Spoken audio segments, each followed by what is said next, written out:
Good afternoon and welcome to Live Jai-Alai in the Magic City on the Jai-Alai Channel. I'm Stu Nyman. I'm here with Andrew Bleckman, and we're pleased to welcome you to this Saturday afternoon performance. Most important part of what I just said was afternoon, late in the afternoon. Evening's better, afternoon's really good. We have 9 games for you beginning at 4 p.m. In addition to fast and fun Jai-Alai action, each of today's games offers Win, Play, Show, Quinella, Exacta, and Trifecta wagering. If any of those terms are new to you or you're new to Jai-Alai or wagering on Jai-Alai, we will explain those terms throughout the course of the afternoon. We have 2 pick 3s. We have an early pick 3 that begins in Game 4. Correctly pick the winners of Games 4, 5, and 6 to play the early pick 3. And a late pick 3 begin in Game 7 for Game 7, 8, and 9. We have the Mighty Ocho jackpot with a $3,000 guarantee. That begins in Game 1. To play the Mighty Ocho, you have to pick the winners of the first 8 games. And the ever-popular High 5 jackpot, pick 5 wager. Correctly pick the winners of Games 3, 4, 5, 6, and 7 with a $2,000 guarantee.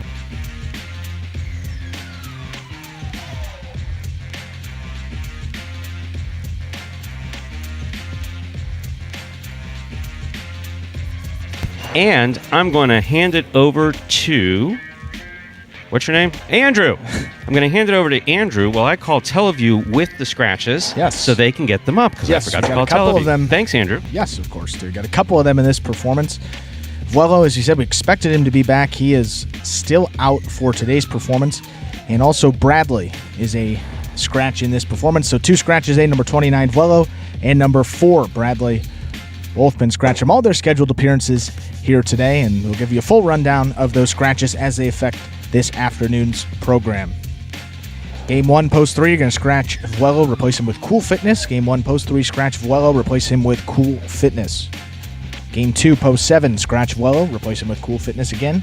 Game 2, post 7, scratch Vuelo, replace him with Cool Fitness. Game 3, post 2, scratch Vuelo, replace him with Ben. Game 3, post 2, scratch Vuelo, replace him with Ben.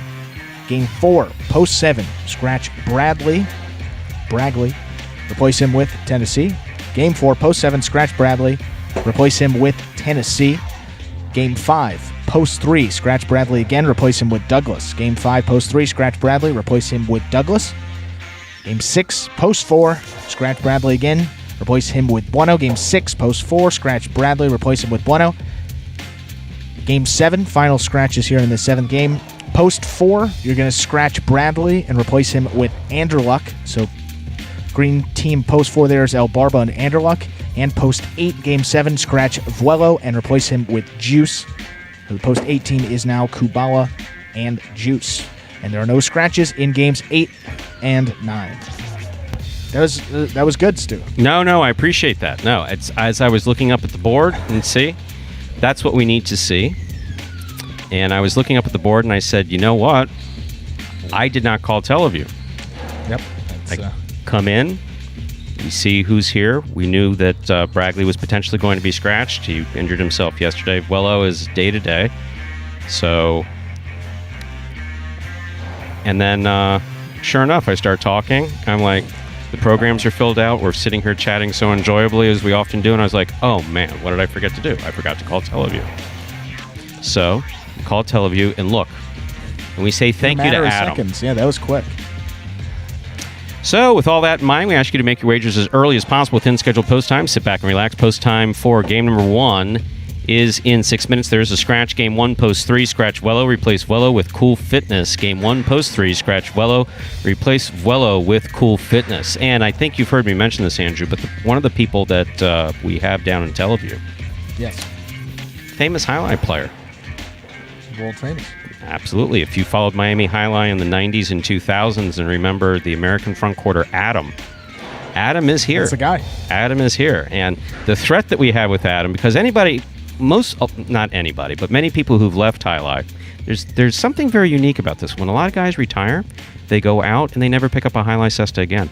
That's it? Yeah. That's it. Wow. Sometimes they won't come to the fronton. It's unusual. I think that's more of an American phenomenon. I think overseas that they're, it's because it's so woven into the culture. However, so with Adam, the constant threat is it's like, Adam, you may have to come up and play a game. Adam won't even come up into, I mean, folks don't understand how we're set up here because you're looking at us through a camera, and we're basically in a big box. I mean, if you want to go on Google Earth, I've suggested this before, or Google Maps, and look at Magic City Casino, the big square box you see in the front of the property, in front of the grandstands, that's what's called Stage 305. That's where we play Highlight, and we're shut off from everything else. Conveniently, that's how we've been able to play Highlight in the period of COVID. So, I've seen Adam in 3 years. I've known Adam since 1987. I've seen Adam, I think, 3 times in 3 years. Yeah, well, what would be a worse threat here, Stu? Having to play a game or perhaps having to ref the doubles game? That they could hold that one over his head and say, hey, look. Adam? Mistake, you're reffing. Emergency ref. We found one. Adam reffing would be actually interesting. I mean, long story short, if he saw the slightest bobble, that whistle would go off like that. I mean, there is just quick whistle. Yeah, there's absolutely no room for mistake. Respect it. You got to hold the guys accountable. I'm confident with some Aleve or ibuprofen and a week. Adam could play just fine. Well, Adam, of course, we appreciate everything he does up there, along with everyone here behind the scenes, Diane, Anthony, Lindsay, and everyone's part of the Highlight Channel team. But now 3 minutes until we get into that first game of the afternoon. Only one performance here today, 4 p.m. start, and we got that video as we do before all of our performances that will explain the scoring format for the first 8 games of this 9-game performance, and of course, spectacular 7 scoring.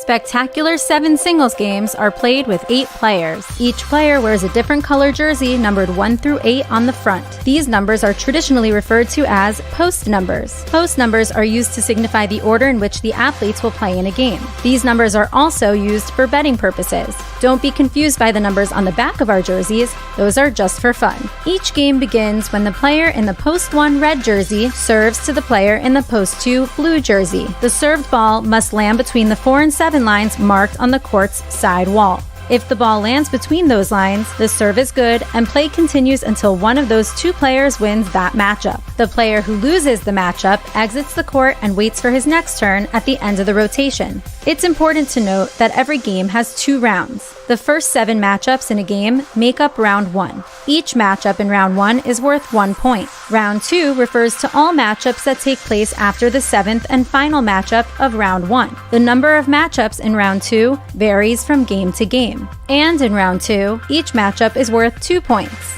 The first player to earn 7 points wins the game. And we're back here now, 2 minutes away from the start of game number 1 here. Another reminder of the scratch in this first game. Effects post 3, you're going to scratch Vuelo, replace him with Cool Fitness. Vuelo and Bradley are scratching all of their scheduled appearances here in this Saturday afternoon performance. We have less than a minute to go before we begin game 1. Game 1, post 3, scratch Vuelo, replace Vuelo with Cool Fitness.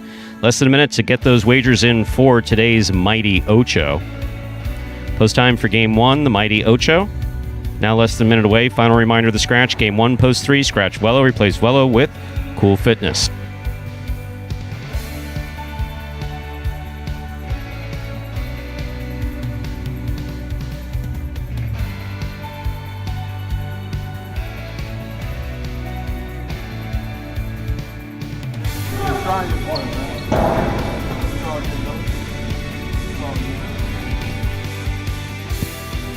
So, Stu, for lunch, I had a bagel and I had Nova.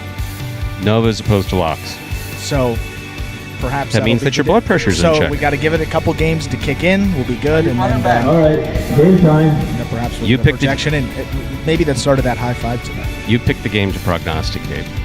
What say we begin highlight here at Magic City? This is Game 1, a spectacular 7 singles match, played to 7 points. Points double after the first round of play. Serving in the red shirt of Post 1 is Fred. Receiving in the blue shirt of Post 2 is Asier. Asier making a last-minute equipment change. He will be out in just a moment.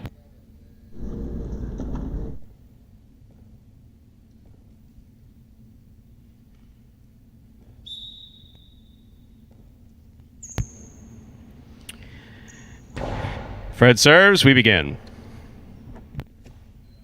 Powerful backhand by Asier to start things off. Here's Fred on the rebote. That got a hold of the side wall, took a Magic City bounce, and scored point 1. Fred first up on the board in our first game. That brings to the court the white shirt of Post 3. Substituting for Vuelo is Cool Fitness.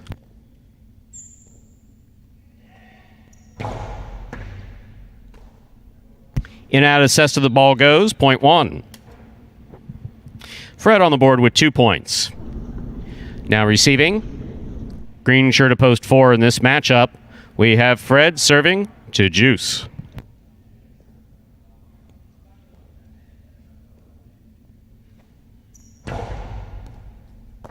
Juice with the catch.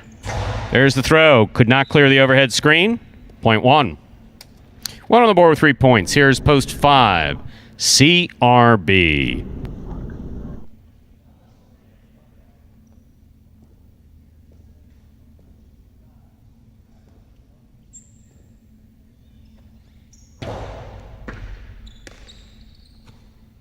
Chad with a strong backhand to the inside. Rebote forehand just above the pad. Here's CRB. Fred makes the rebote to the outside. CRB from the 9 line. Cortada scores on the second bounce, point 5.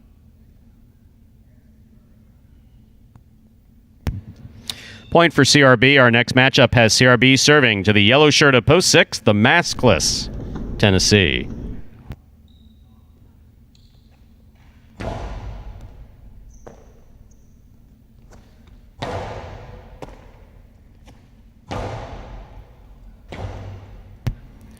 Rebote forehand, or Rebote left side, rather to the inside. Beautifully thrown inside by Tennessee. Point 6. On the court, ready to receive in the pink shirt of Post 7, number 30, Diaz.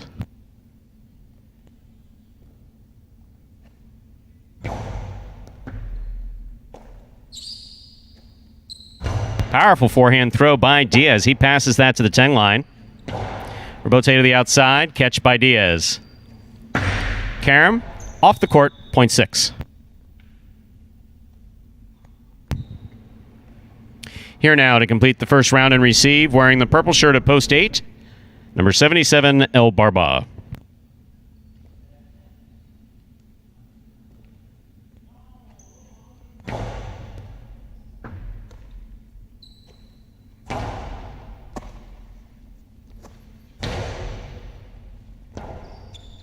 Rebote forehand by El Barba.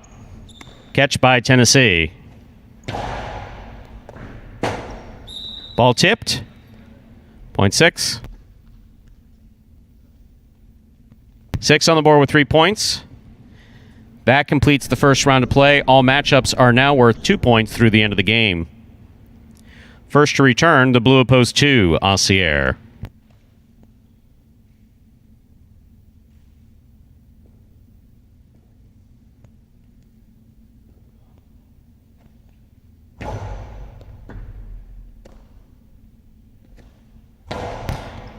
Good scoop by Tennessee. Rebote left side by Asier. Catch by Tennessee. Asier, that's a fine Rebote save made from the 12 line. Tennessee from the outside. Great catch by Asier, backhand from the 11 line. Scoop, missed, point 2. 2 on the board with 2 points in this matchup.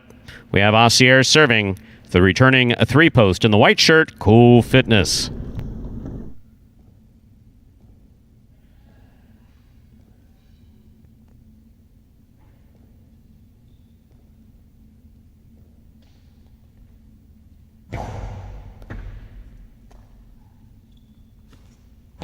Powerful backhand by Cool Fitness off the serve.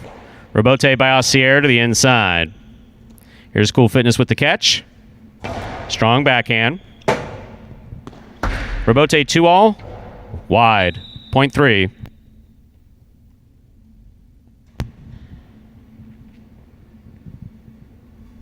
Cool Fitness is now serving the returning 4-post. In the green shirt, we have Juice.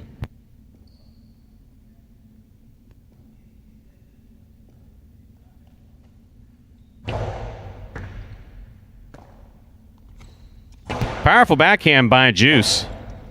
Rebote left side, hook to the floor. Point 4. Receiving, post 1. The red shirt, Fred.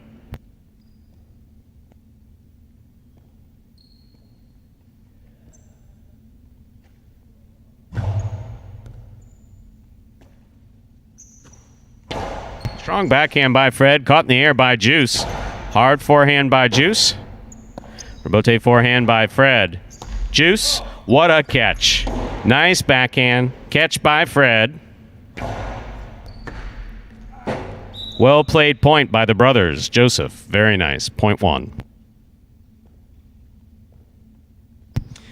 Possible game point for the red shirt at post 1, Fred. Trying to stop him, CRB.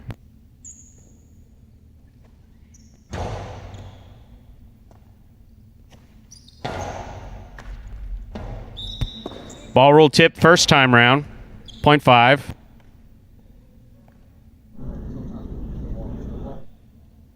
Five on the board with 3 points. Here's post 7, Diaz.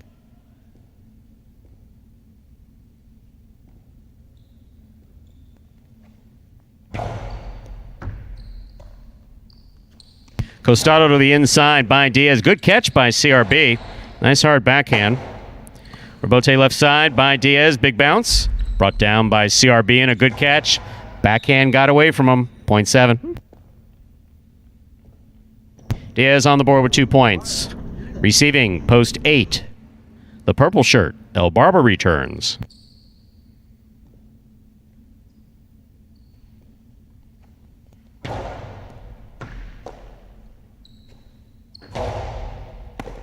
Catch by Diaz. The 2-all, wide. Point 8.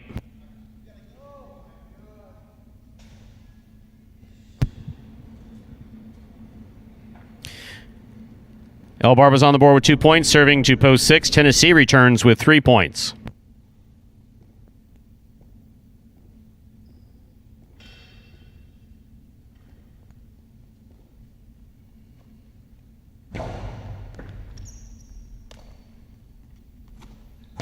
Powerful backhand by Tennessee. Rebote coming out to the 5 line.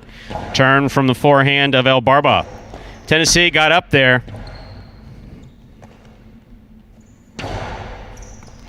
Ooh. Left side. Tennessee left side. Point 8. El Barba's on the board with 4 points, serving to post 2. Asier.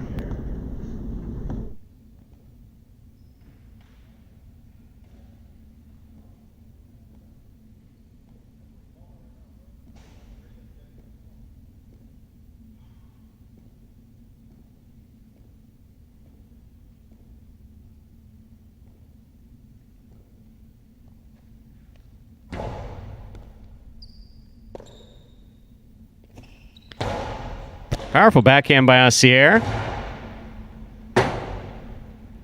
Asier on the rebote.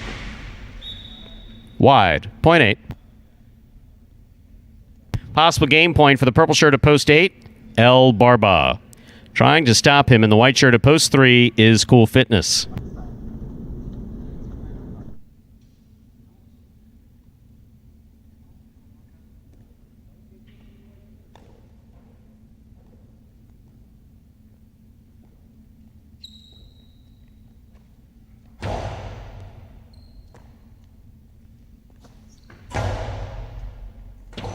Strong backhand by Cool Fitness. Rebote to the inside. Cool Fitness, great effort. He was there, but that is point and game to the purple shirt of post 8, El Barba.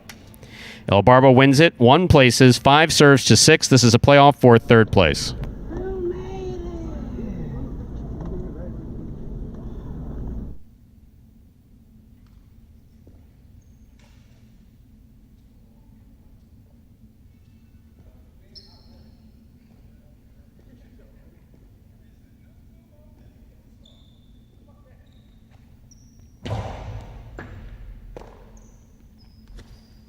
Strong backhand by Tennessee. Chula. I mean, like a perfect Chula scores for Tennessee. Don't see those often. He's excited. Point and a 3rd place finish for post 6, Tennessee. I have no idea what that dance means. Just come back and get ready for the next game. 8-1-6, unofficial order finish for game number 1. It's official. Coming in first, post 8, El Barba. Taking second, post 1, Fred. Coming in third, post 6, Tennessee. 8-1-6 is the official order finish for our first game.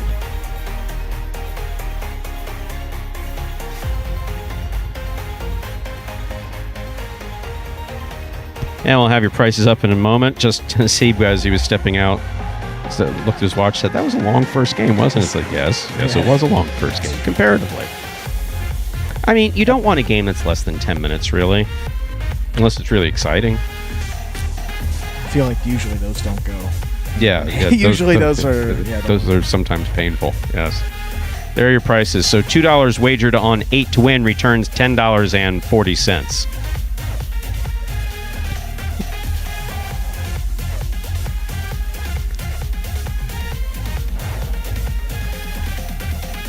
Consolations in the Quinella pool. $2 Quinella, 8 all, $3. $2 Quinella, 1 all, $3.80. If you're not familiar with how that works, that's a consolation payout, meaning that no one had the 8-1, 1-8 for that's first and second in any order. So 8 with all numbers, returning $3. 1 with all numbers, returning $3.80. The trifecta, 8-1-6, that's first, second, and third place finishing, returning $174.60. Up next, ladies and gentlemen, is our second game. It's a spectacular 7 singles match. It's played 7 points. Points double after the first round of play. There is a scratch. Game 2, post 7, scratch Wello, replace Wello with Cool Fitness. Game 2, post 7, scratch Wello, replace Wello with Cool Fitness. Post time for game number 2 is now just 7 minutes away.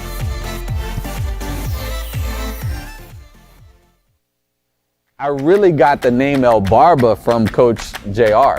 You know, like the first day I came into practice, he was like, oh, La Barbas. You know, he called me the beard. And, you know, it kind of just stuck. The most frustrating aspect of Jai-Alai for me probably would be anticipation. Because the ball's going so fast, you don't have time to wait to see where the ball's going to be thrown.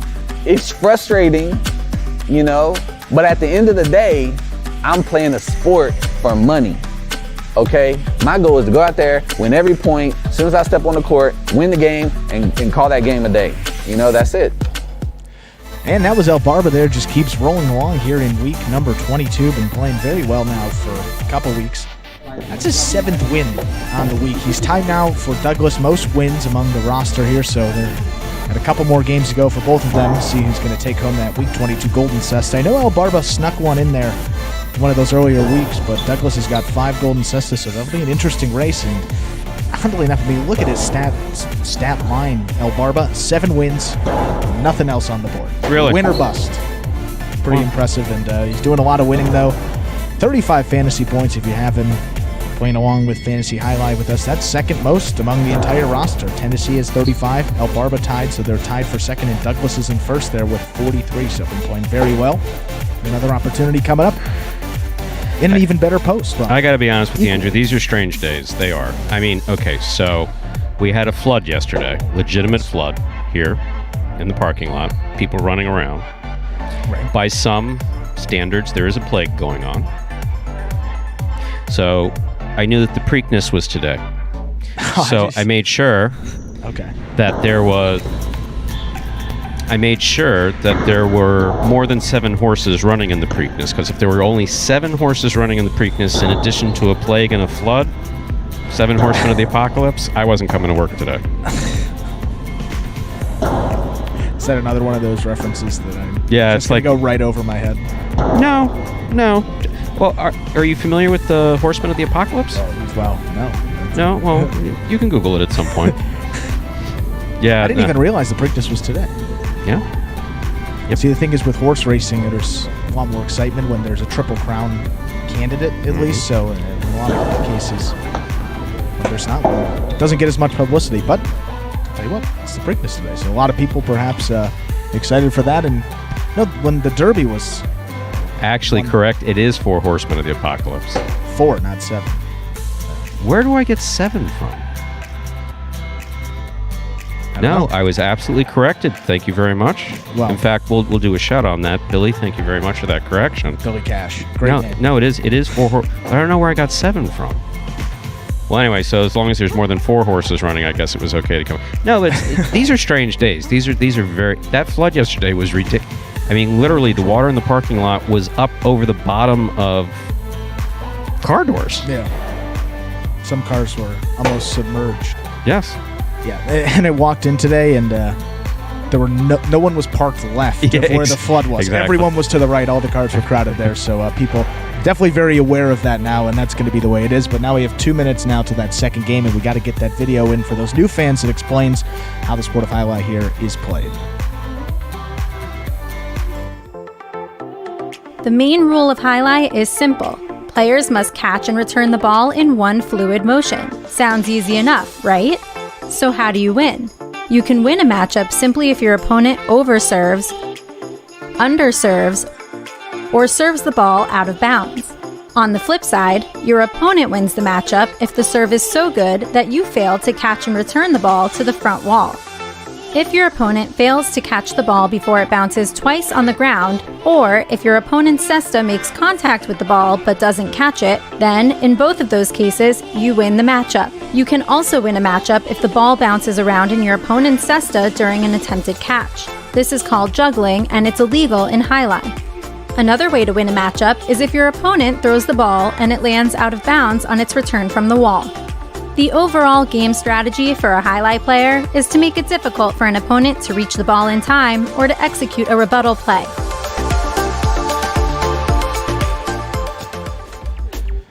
And now, as that video explaining how Jai-Alai's played brings us right up to the start of that second game. What say we lay off the jokes and commentary and start game 2? Only for a couple minutes. It's a spectacular 7 singles match, played to 7 points. Points double after the first round of play. Serving in the red shirt at post 1 is number 30, Diaz. Receiving in the blue at post 2, number 10, Juice.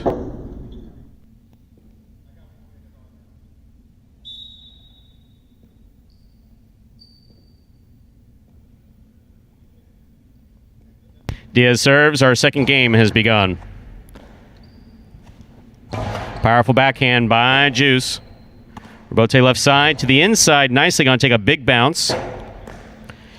Juice turned a great rebote. Great situational awareness.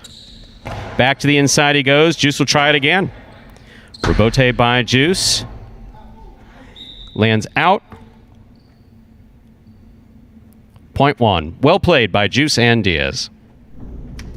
Diaz first up on the board in our second game. Here's the white shirt at post 3, El Barba.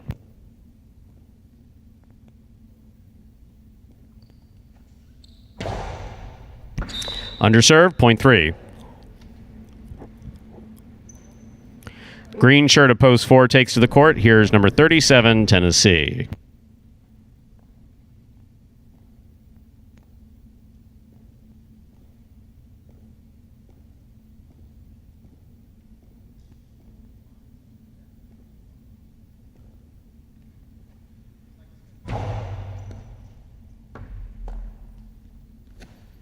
Powerful backhand by Tennessee. Rebote, 2-all. He knew what he wanted to do, but didn't happen. Point 4. Tennessee will now serve to the black shirt at post 5, worn by Fred.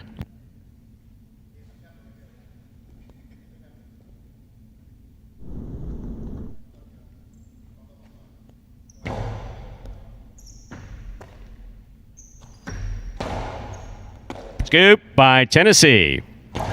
Strong forehand. Catch by Tennessee.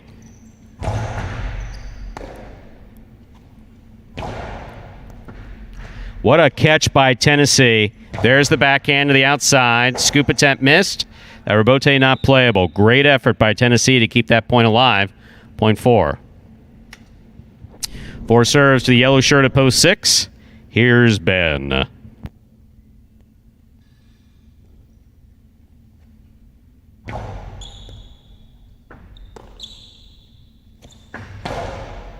Catch by Tennessee. Hard throw.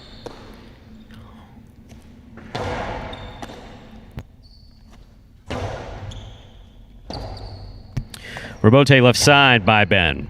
Tennessee makes the catch. Tennessee throws a carom. Cut sharp, but Ben read it. Stops it, returns. A carambola deep that will score. Point 6.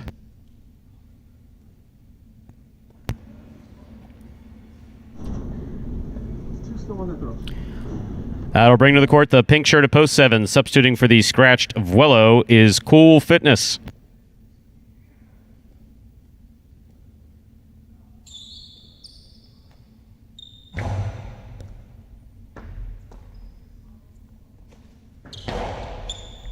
Catch by Ben, midcourt.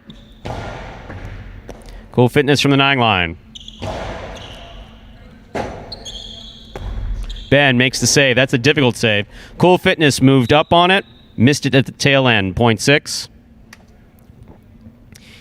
Here now to complete the first round and receive, wearing the purple shirt at post 8, number 31, Assier.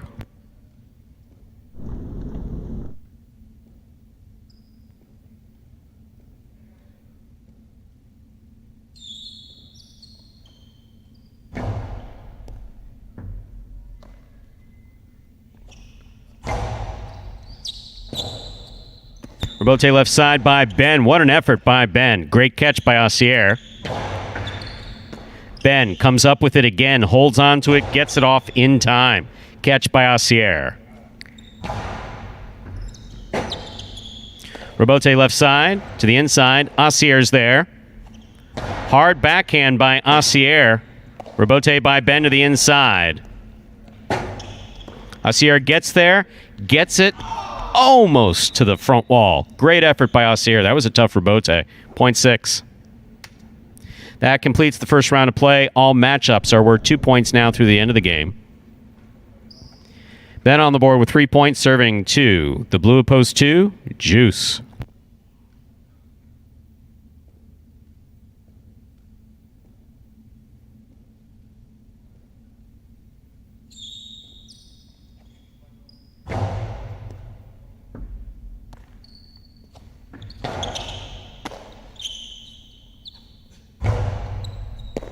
Ball tipped, point 6.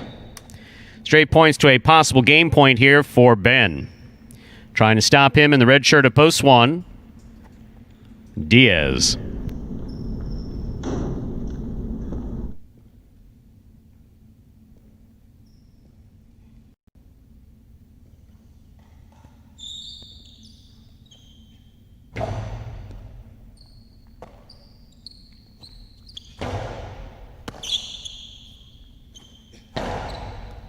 Catch by Diaz. Rebote by Ben to the outside. Diaz is there, takes it on the left side, throws it to the inside. Ben on the backhand. Point and a perfect game to the yellow shirt of post 6, Ben. 6 wins it, 4 places, 3 serves to 1. This is show point.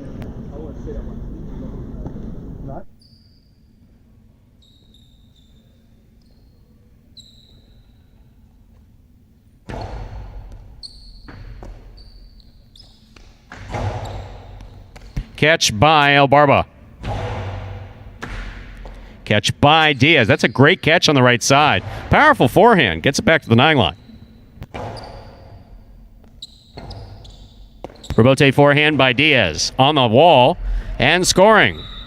Point in a third place finish for post 1, Diaz. Unofficial order finish 6-4-1.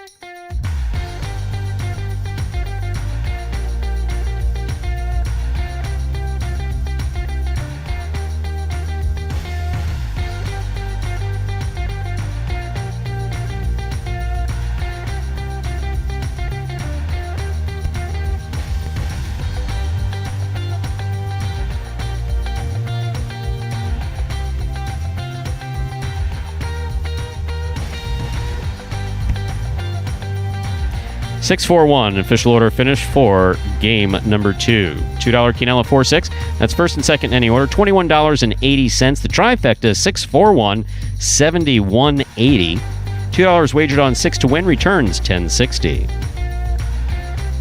Up next, ladies and gentlemen, is game number 3. It's a spectacular 7 singles match, played to 7 points. Points double after the first round of play. More importantly, game 3 begins the high five.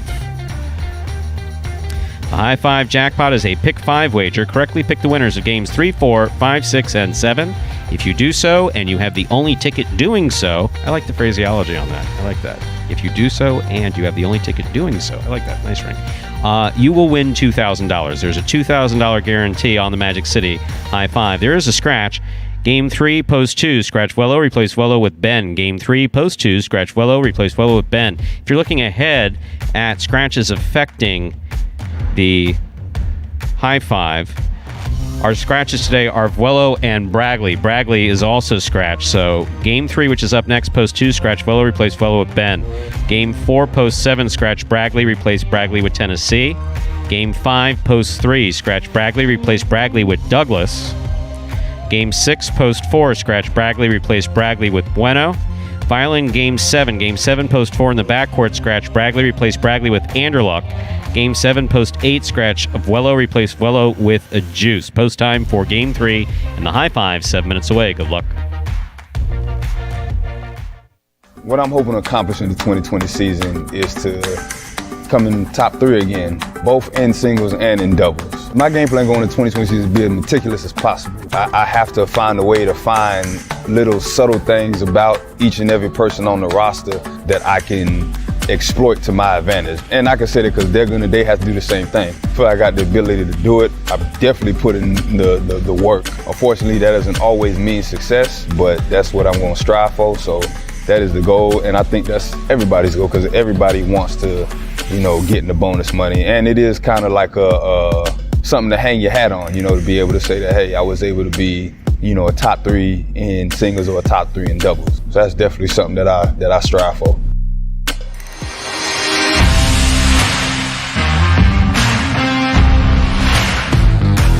Congratulations to this week's Fantasy Jai-Alai winners, Daisy is a Dog and Browns 73155.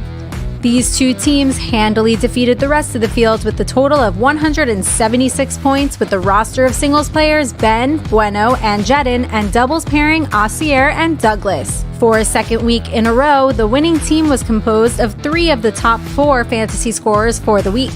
Bueno at $7 led the way with arguably one of his best weeks of the season. He showcased newfound patience and consistency that helped him secure 7 wins, 8 places, and 7 shows for a whopping 73-point output. Number 22 was firing on all cylinders from the first serve, as evidenced by the fact that he outscored both of the $10 priced players, Douglas and Ron. Having not splurged on either of the quote big guns, these two teams still had enough of their budget remaining to pick 2 mid-priced players. A couple of $5 canes, number 8 Jedin and number 7 Ben, rounded out the lineup. Jedin exhibited improved catching, intensity, and a silky smooth rebote that made it extremely difficult for his opponents all week long. Number 8 proved to be a high-value selection, finding the win column 7 times for a total output of 48 points, which was the 3rd highest points output amongst the Magic City roster for Week 21. Ben also had an impressive performance in Week 21, capturing 5 victories to go along with 2 places and 4 shows. As a $5 value, Ben outscored 5 equally or higher priced Peletaris with his solid 39-point total, including Carballo and Anderluck at $7 and Tennessee and El Barba at $6. With $4 remaining for a double selection, Brown 73155 and Daisy is a Dog had their pick of the litter. Not surprisingly, they selected the newly formed duo of Osir and Douglas, which was priced at $3. Even though this team had no prior playing experience, Douglas's overwhelming backcourt skills paired with Osir's nice complementary play in the front were too much for anyone else to handle. This dynamic duo collected 2 wins and 3 shows, finishing up as the highest scoring doubles team with 16 total points. Daisy is a dog and Brown 73155 will each receive a Magic City Jai-Alai t-shirt plus an equal share of the $150 cash prize. It's important to note that cash prizes will remain unlocked for the duration of the season as long as there are 150 or more active teams in the league. And it doesn't end there. If the league reaches 200 members, the weekly prize money will increase to $200. It's as easy as 1, 2, 3. Just sign up for free at fantasyhighlight.com, pick your players, and watch your progress on the Jai-Alai Channel. The more people who play, the more money to be won, so please help us spread the word. And remember, every week is a brand new chance to update your team and win. You can find more details regarding the Fantasy League on the Instagram page at Jai-Alai Channel or at fantasyhighlight.com.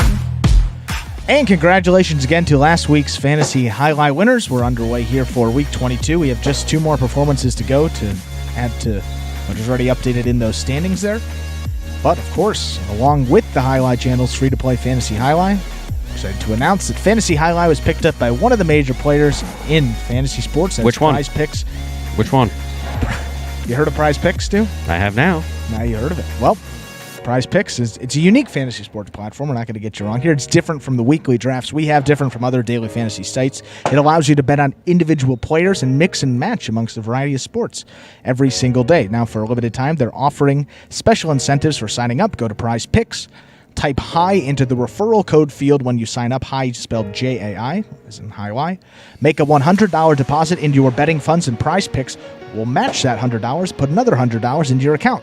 And here's where it gets more interesting, Stu. It does. Before we get into that, though, we'll remind the folks of that scratch in this third game. It affects Post 2. Scratch Vuelo. Replace him with Ben.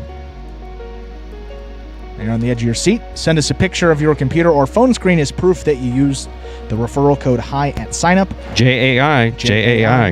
And you will qualify for a double cash prize if you win a week of the Jai-Alai Channel's Fantasy Jai-Alai in the 2020 season or 2021 next year. So it's as simple as that. Sign up at prizepicks.com. Use the referral code HI when you sign up, and make sure to take a picture of the sign up page where we can see the referral code field with the word HI typed in it there. So that's the screen before you click submit. It's going to have your name, email, the referral code field. Send that picture to info@thejai-alai-channel.com, and that's how you will automatically qualify to get double the cash prize when you win a week of our Fantasy Jai-Alai, either this season or next year. Plus, you get that $100 bonus deposit match. So it's a win-win. Sign up at Prize Picks. That's prizepicks.com today. What timing? That's impressive. Game 3, Post 2, there's a scratch. Scratch Vuelo, replace Vuelo with Ben. Game 3, Post 2, scratch Vuelo, replace Vuelo with Ben. I think I remember what Vuelo looks like. I think if I passed him on the street, I might recognize him. Not sure. You know, we don't see a lot of them around here. I remember last year when I picked on him, folks got a little upset. I remember that. I was watching at home, and I was cracking up. I remember the line you said, "Oh, look, everyone's favorite part-time Jai-Alai player is scratched." I thought it was funny. You gotta have a little. Oh, Vuelo. Yes. Obviously not COVID-related stuff.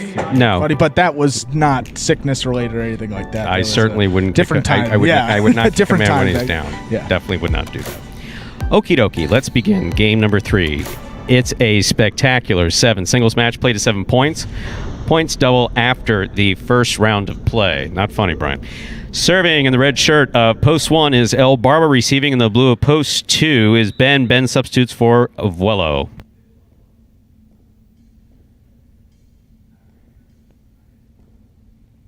There's the serve. Game 3 begins. Ben on the backhand to the outside. Low to the back wall. Rebote by El Barba. Scoop by Ben. Great catch. Nice backhand.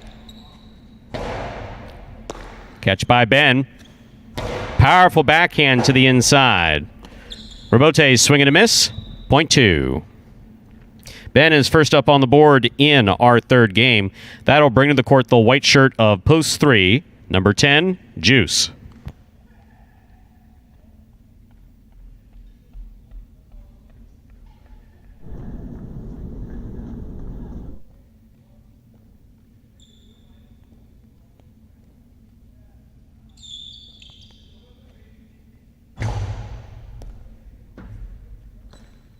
in and out of the set, so that's the problem with that high bounce. Wow, point 2.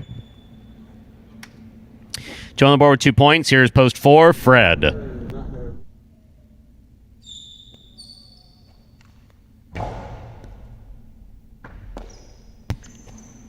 Strong backhand by Fred. Good catch by Ben. Point 2. Ben's made 3 straight points. He serves to the black shirt at post 5. Here's Cool Fitness.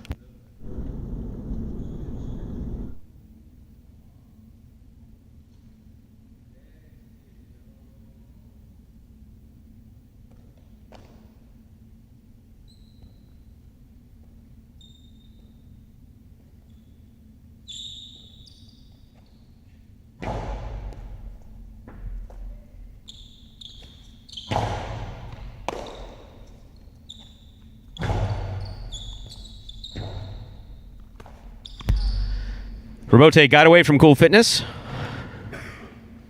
Escapa. Yes. Yeah, Ben. No, that's bad. That's bad. We don't like when that happens. It's okay. You won't do it again. Point 2. Joe on the board with 4 points. Here's post 6, Diaz.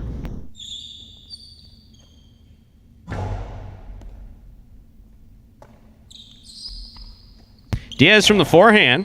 Throws it at Ben's feet. And it scores. Point 6. Diaz on the board. In this matchup, Diaz will serve to the pink shirt at post 7, worn by Tennessee.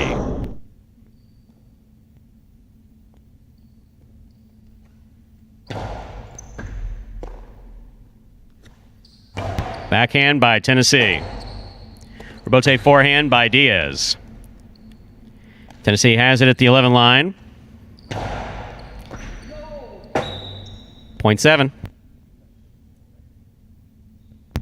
Here now to complete the first round and receive, wearing the purple shirt at post 8, number 8, Jedin.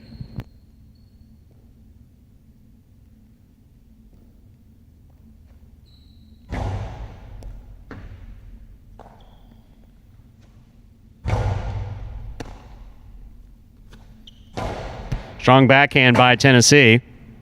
Robote forehand hooked away from the front wall, point 7. That completes the first round of play. All matchups are now worth 2 points through the end of the game. First to return, red of post 1, El Barba.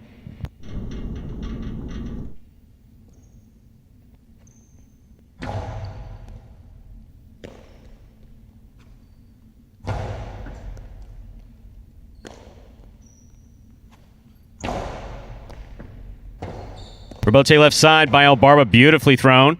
Tennessee passes on the scoop, makes a long Robote save. That lands wide. Good effort, point 1. El Barba on the board with 2 points. White shirt at post 3 receiving. Here's Juice.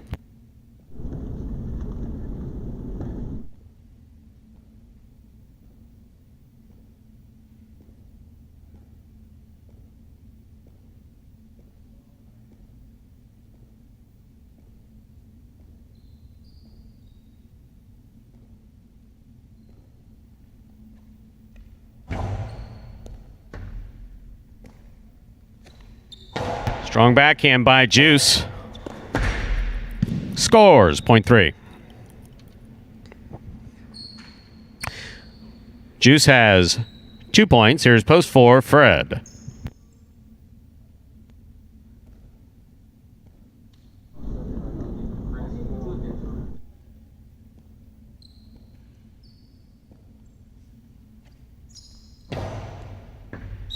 Underserve, the dreaded underserve. Point 4. In this matchup, Fred will serve to the black shirt at post 5, worn by Cool Fitness.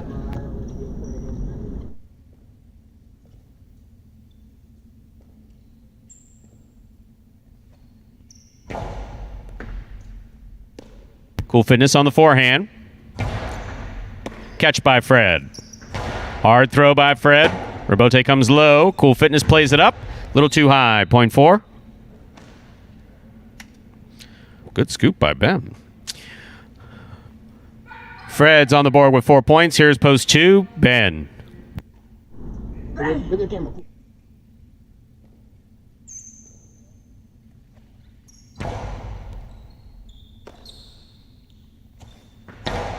Powerful backhand into the Chuluk. Nuff comes out to play a rebote. Catch by Ben. Hard throw to the inside. Scores. Point 2. Possible game point for the blue shirt of post 2. Ben. On the court trying to stop him. The yellow shirt of post 6. Diaz.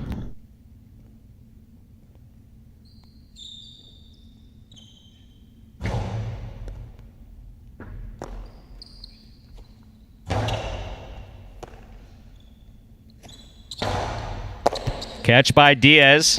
Flips it back to the outside. Ben's there. Powerful throw by Ben.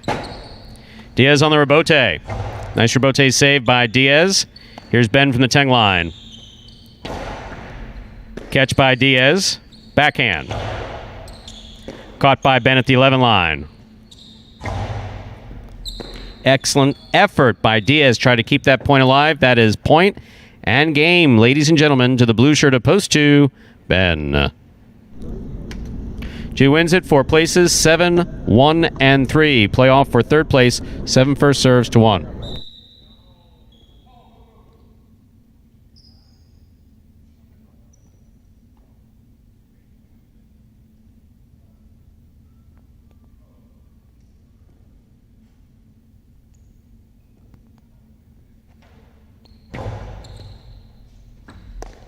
Catch by Ben. There's the backhand. El Barba, rather. Still focusing on Ben for some reason. El Barba.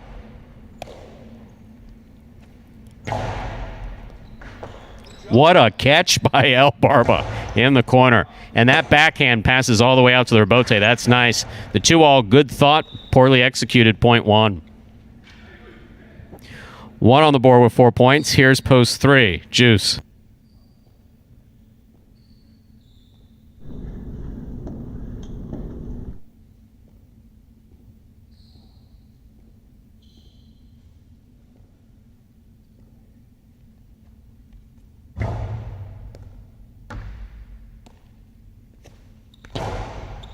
Catch by El Barba. Hard throw. Point, a 3rd place finish for El Barba, post 1. 2-4-1, unofficial order finish for game 3.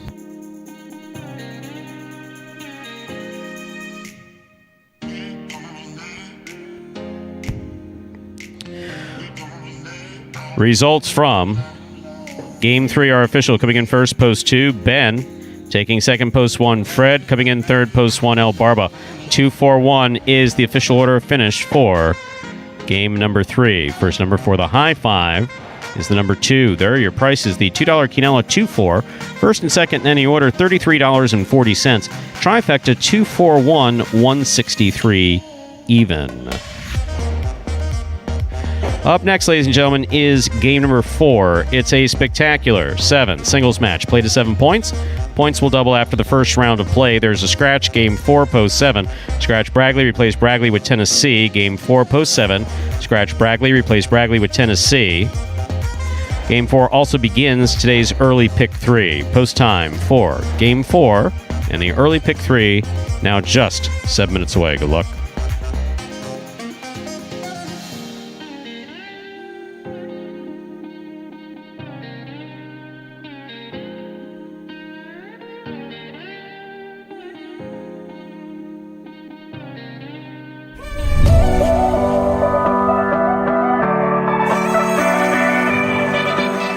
Outside placement from Poole. Asier goes back for the rebote, diving, and that's a 2-ball, and lands just in. That will score.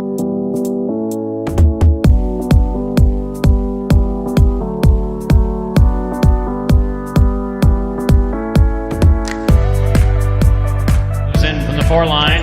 Outside placement stopped by Willow. Willow plays it back. Bueno, what a rebote save on the left side.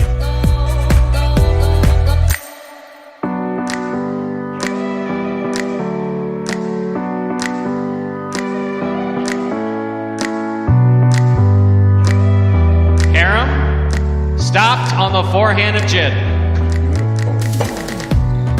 What a beautiful rebote.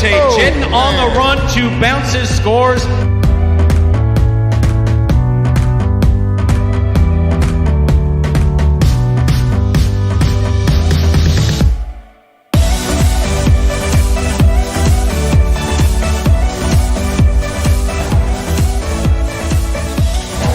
back to the inside. Carballo goes. Douglas with the blind save. Wow. Just lobbed it up under his arm. Man.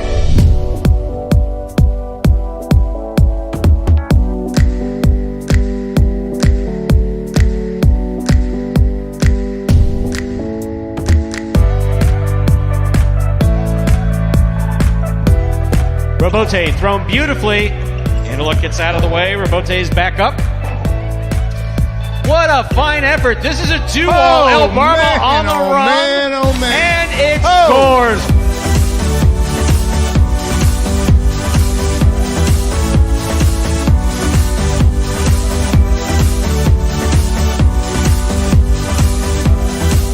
Carballo picks the serve. Here's the reverse. That is a diving save by CRB.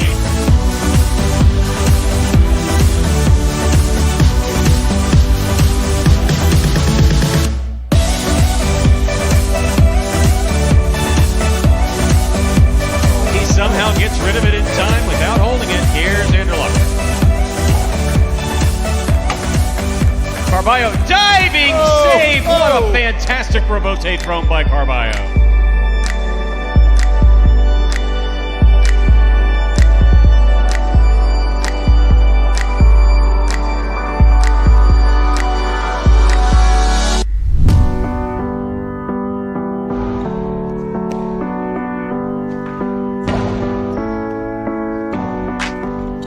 Diving save, it's up, it's in, it's scored. Wow. That's why you never give up.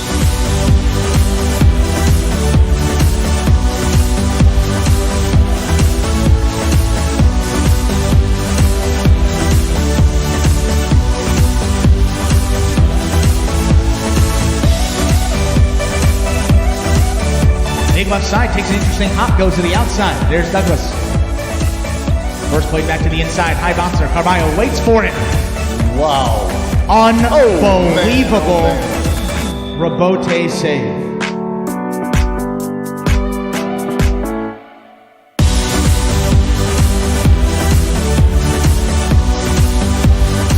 Carballo's there. Sidearm carom, split placement. Kubala up at the 5 line. Willow. That's in play. That is absolutely in play.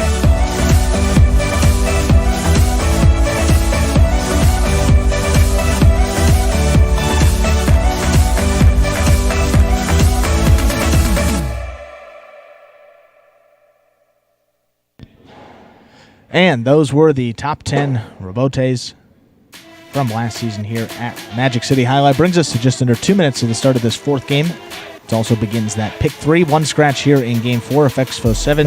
Scratch Bradley, replaced him with Tennessee. Stu, I think this is the game. We're going to go for it here. So Got to prognosticate? Last night, this is what I did. 100% true story. Went to Publix, and I said, I need to lift this curse somehow. I mean, it's been over a week that I didn't get one right, and last week didn't get one right. This week, I haven't gotten 8 right.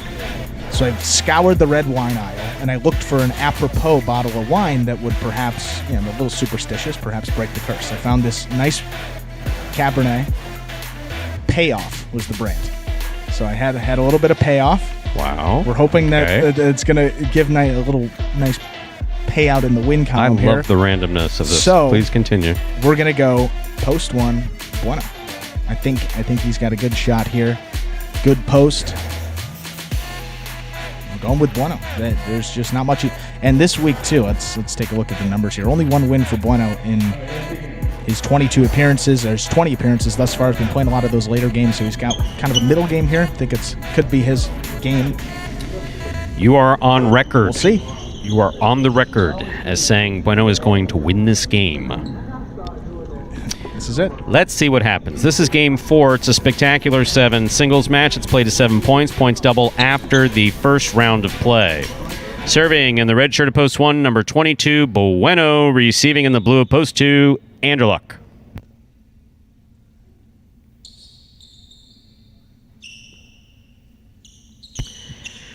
There's the serve. Bueno has started game 4. Bueno from the 10 line. Anderluck on the rebote. High to the front wall. Bueno reaches out, makes the catch. Low and hard to the inside. Caught by Anderluck. There's the backhand. Caught by Bueno. Back to the inside he goes. Anderluck there again.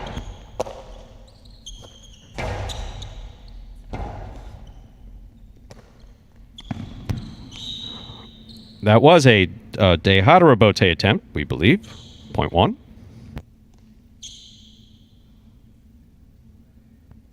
Bueno, first up on the board in our fourth game. That'll bring to the court the white shirt of post 3, Jedin.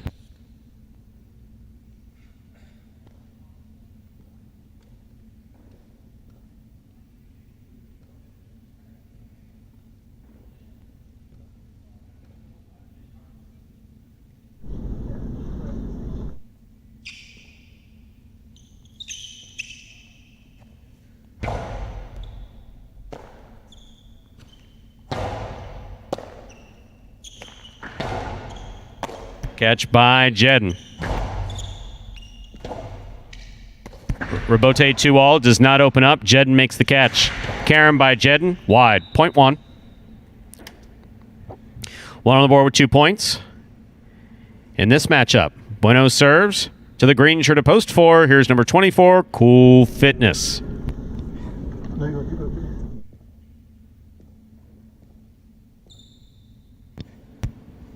Did this happen yesterday?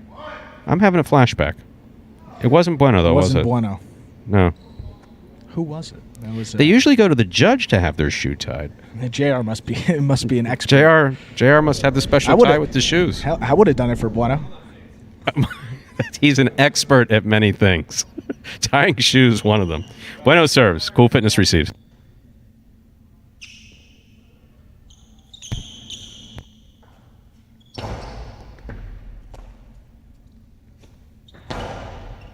Here's the catch of Bueno.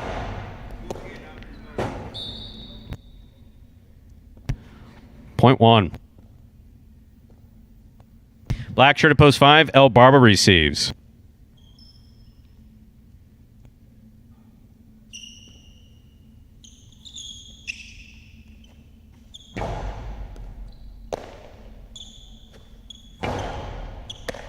Catch by Bueno. Here's the backhand.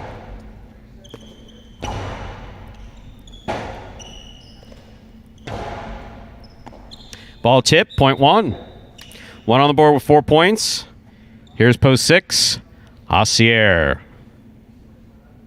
You're sweating. Not Assier. Andrew is sweating.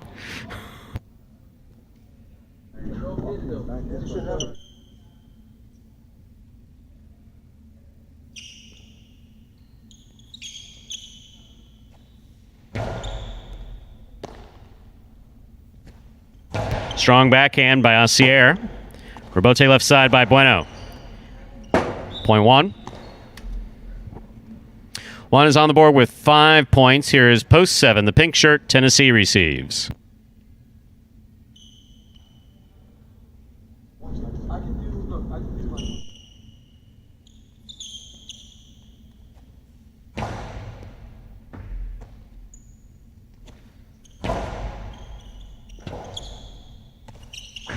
Rebote, bit wild. Out of play, point 7. That was, however, 5 straight points by Bueno. Nicely played. In this matchup, Tennessee will serve to the purple shirt of post 8. Here now to complete the first round and receive is CRB.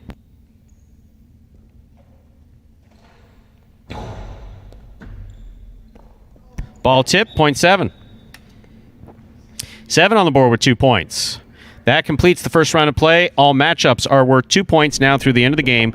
First to return in the blue of post 2 is Anderluck.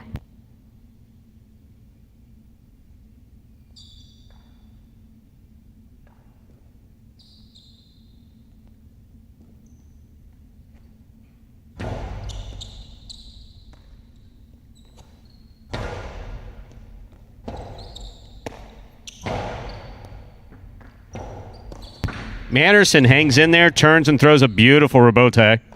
Here's Tennessee. Catch on the forehand of Anderluck. Picada goes up.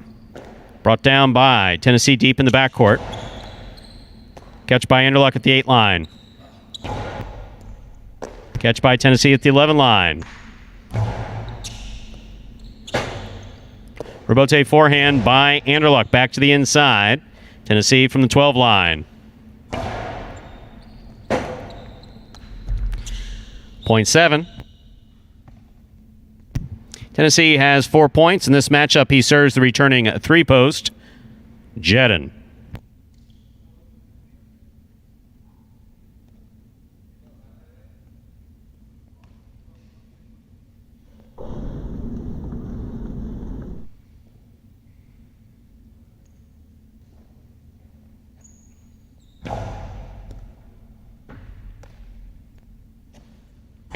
Strong backhand throw by Jedden. Beautifully thrown.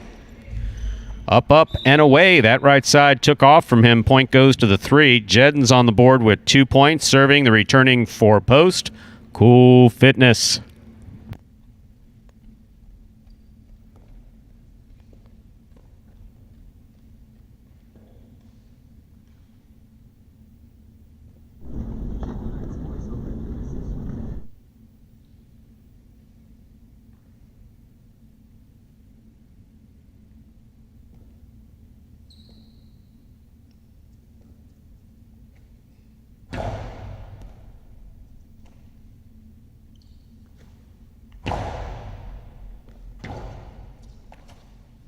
Beautiful rebote thrown hard to the inside. That's a great catch by Cool Fitness. Hard throw.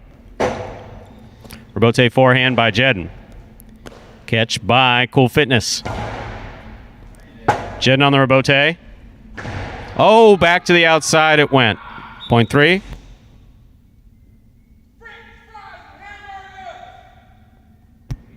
Yeah, you won't get fined for saying that. That's good.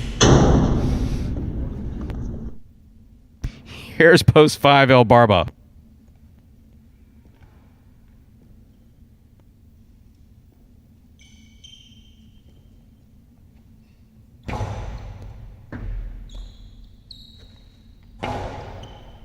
Excellent catch by Jedden at the 9 line.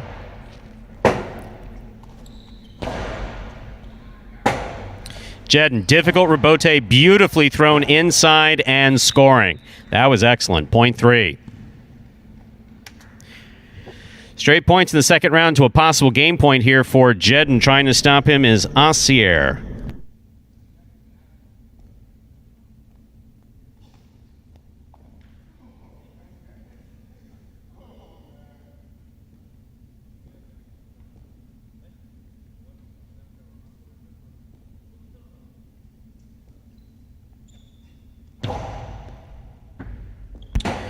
Point and game. White shirt at post 3, Jedden.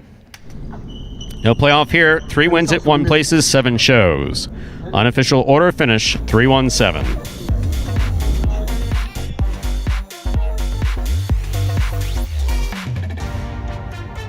I hope you enjoyed the wine. 3-1-7 is official. Doesn't even get a second chance. Played great. No, you had a good feeling. You went 5 straight in the first round. That's excellent. That's excellent. 3-1-7 is the official result for Game 4.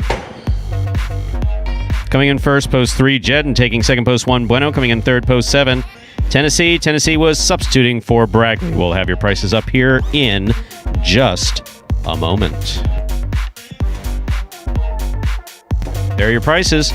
$2 Quinello, 1-3, $21.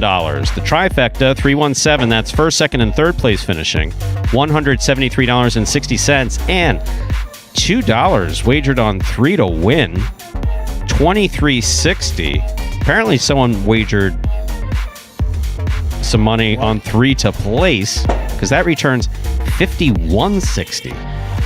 I don't... Someone placed money on another number to place. We had a bridge jumper last year that shot all those pools up. We saw that. So, no bridge. That's not bridge jumping. I don't think that's bridge jumping. But that is an unusually high place pool. Interesting. Yeah.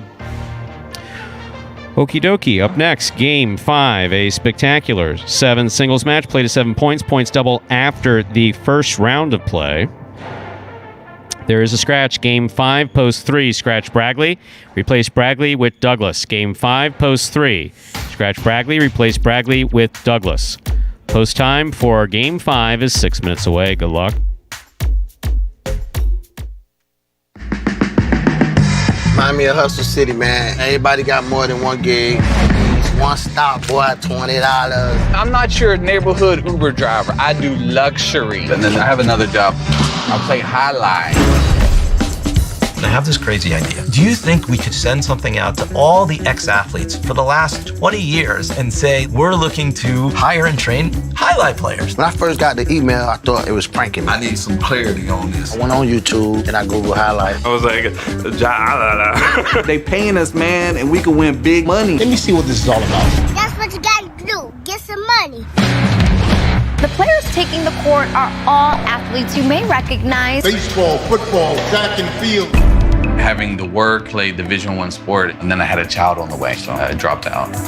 The crack era was tough. Sports in general was a way out of our environment. It's really game time now, man. Blood, sweat, and tears. We got the streets on fire. This is gonna be the first time that my kids will be able to sit in the audience and root for their father. Who wants it more? This is a sacrifice I think is going to pay off in the end. This is a dream for me. I gotta win. Can't get drama better than this. Highlight became the new hustle. Let's get ready to play.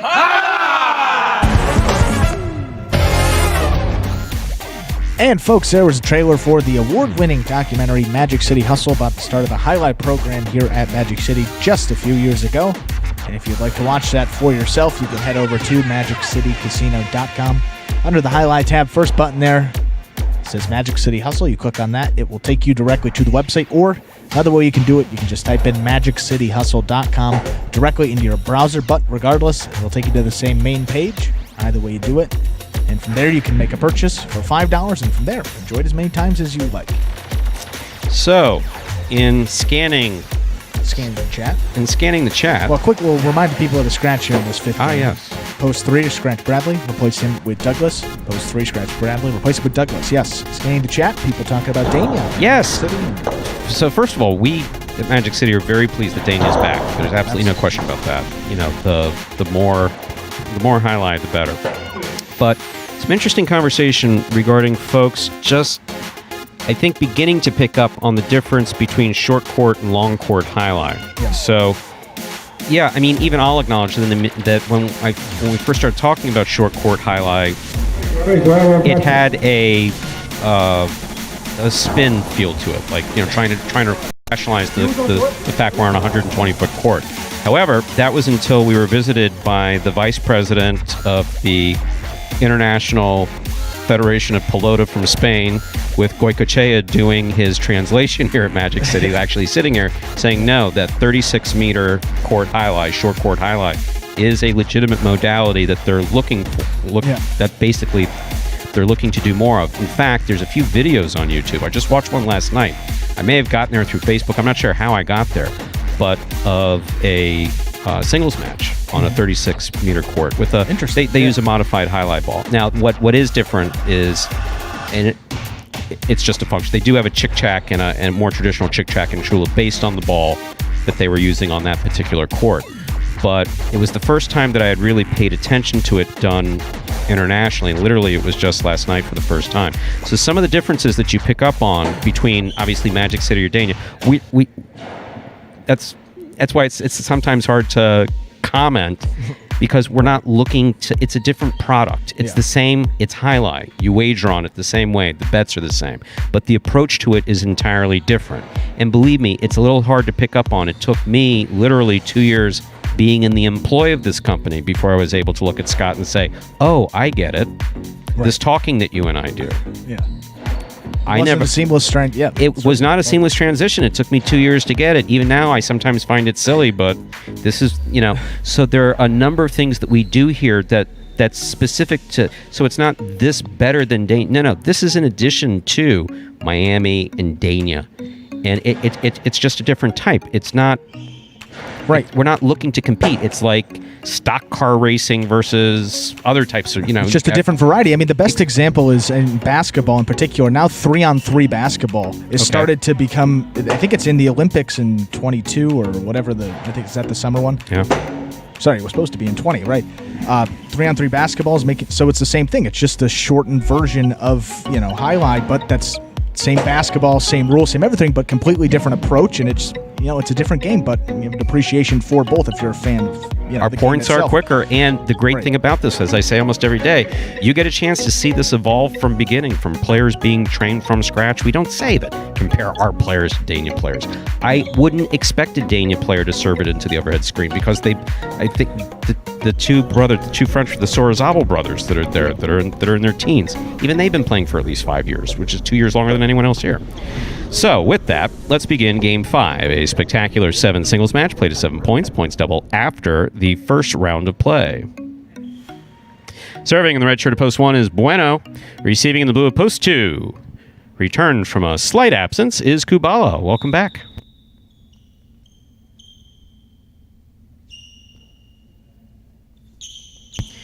There is a serve. Game 5 begins.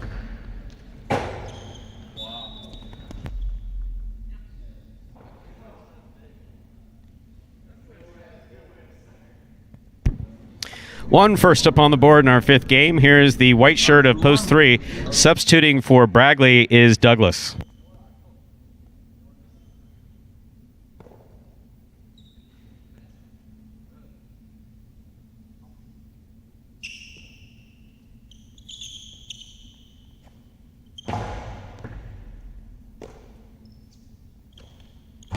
Douglas opens up from the forehand. Rebote left side by Bueno. Douglas will play the rebote, clip the side wall, scoop by Bueno, and the 2-all. That scores. Well played by Bueno, point 1. In our next matchup, Bueno serves to the green shirt of post 4, Jedin.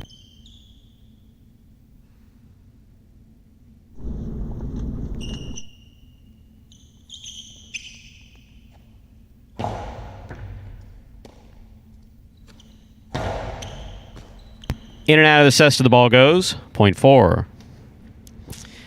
Jedin now serves to the black shirt of post 5, worn by Anderluck.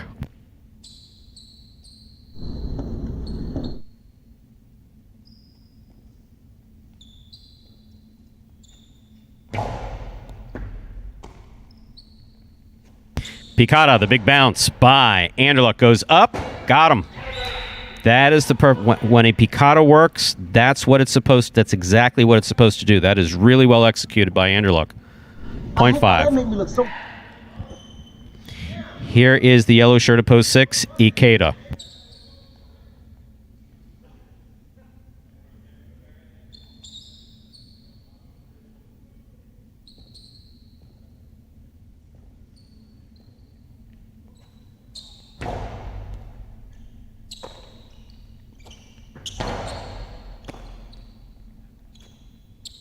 There's another picata.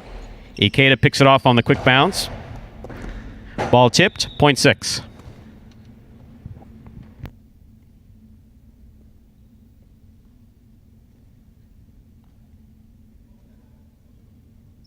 Here's the pink shirt of post 7, Tennessee.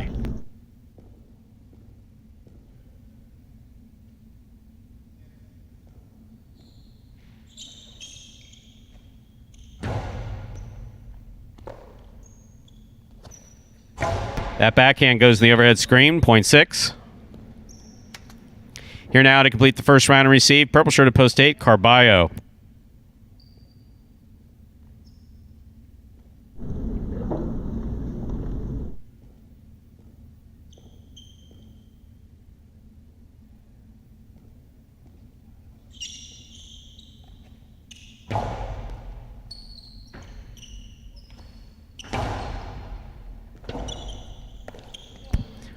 Point 8.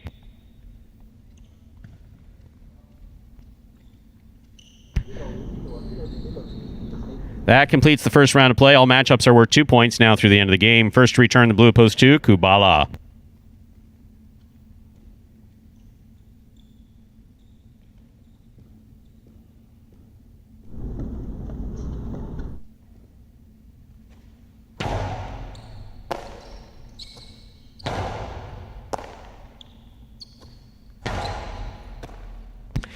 Kubala makes a nice catch. There's the backhand. Carballo looks for it on the right side. Kubala left side, middle of the court. Carballo with a tip ball. Did not catch it. Just his cesta was there, just not to catch it. Point 2. Here's the white shirt at post 3. Douglas returns.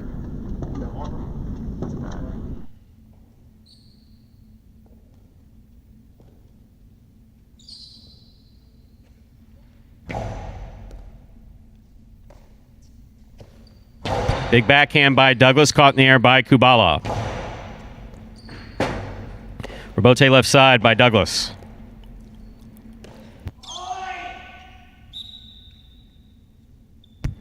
Point 3. Did you learn that from the football guys? Douglas is serving post 1.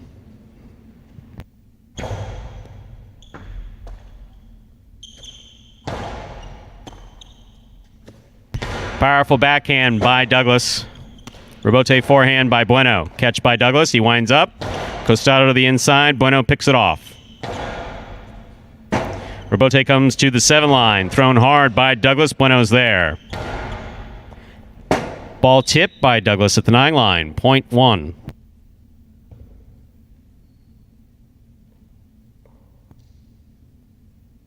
One on the board with 4 points, serving to the 4 post. Jedden receives.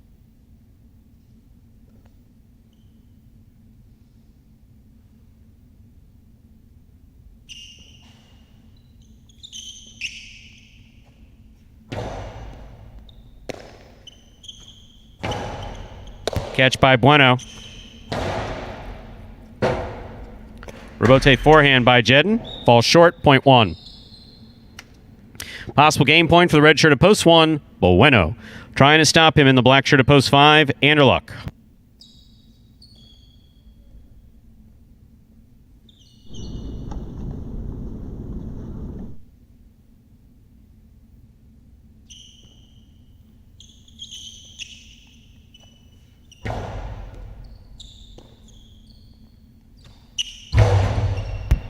Too hard, too high, out of play. Point and game to the red shirt at post 1, Bueno. 1 wins it, 6, 2, and 3 will all play off for second and third place. 6 first serves, 2-2.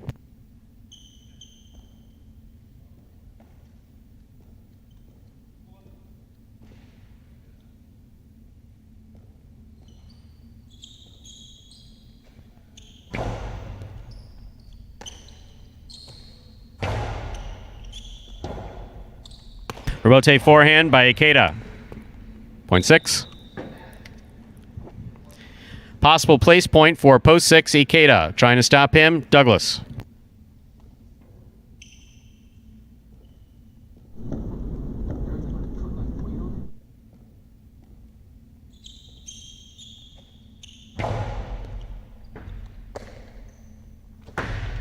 Long carom. Stopped by Ikeda. Caroms by Ikeda scores. That was beautifully thrown. Point and place to post 6. 2 serves to 3. This is show point.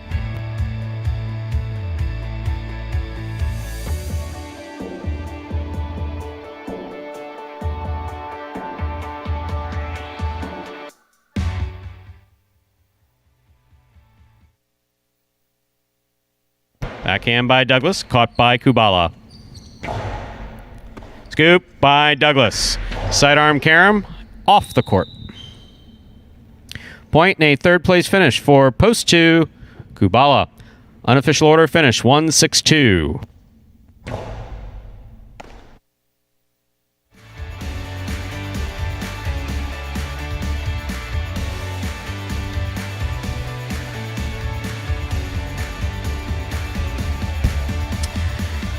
It's official. Coming in first, post 1, Bueno. Taking second, post 6, Ikeda. Coming in third, post 2, Kubala. 1-6-2 is the official order finish for game number 5. And we'll have your prices up here in a moment. Moment's up. $2 Quinella, 1-6. That's first and second in any order. $60. Trifecta, 1-6-2. $1,000. $45.40. Wasn't paying attention to that pool with a 1-6. I guess because Douglas wasn't involved. Lobster time. Wow.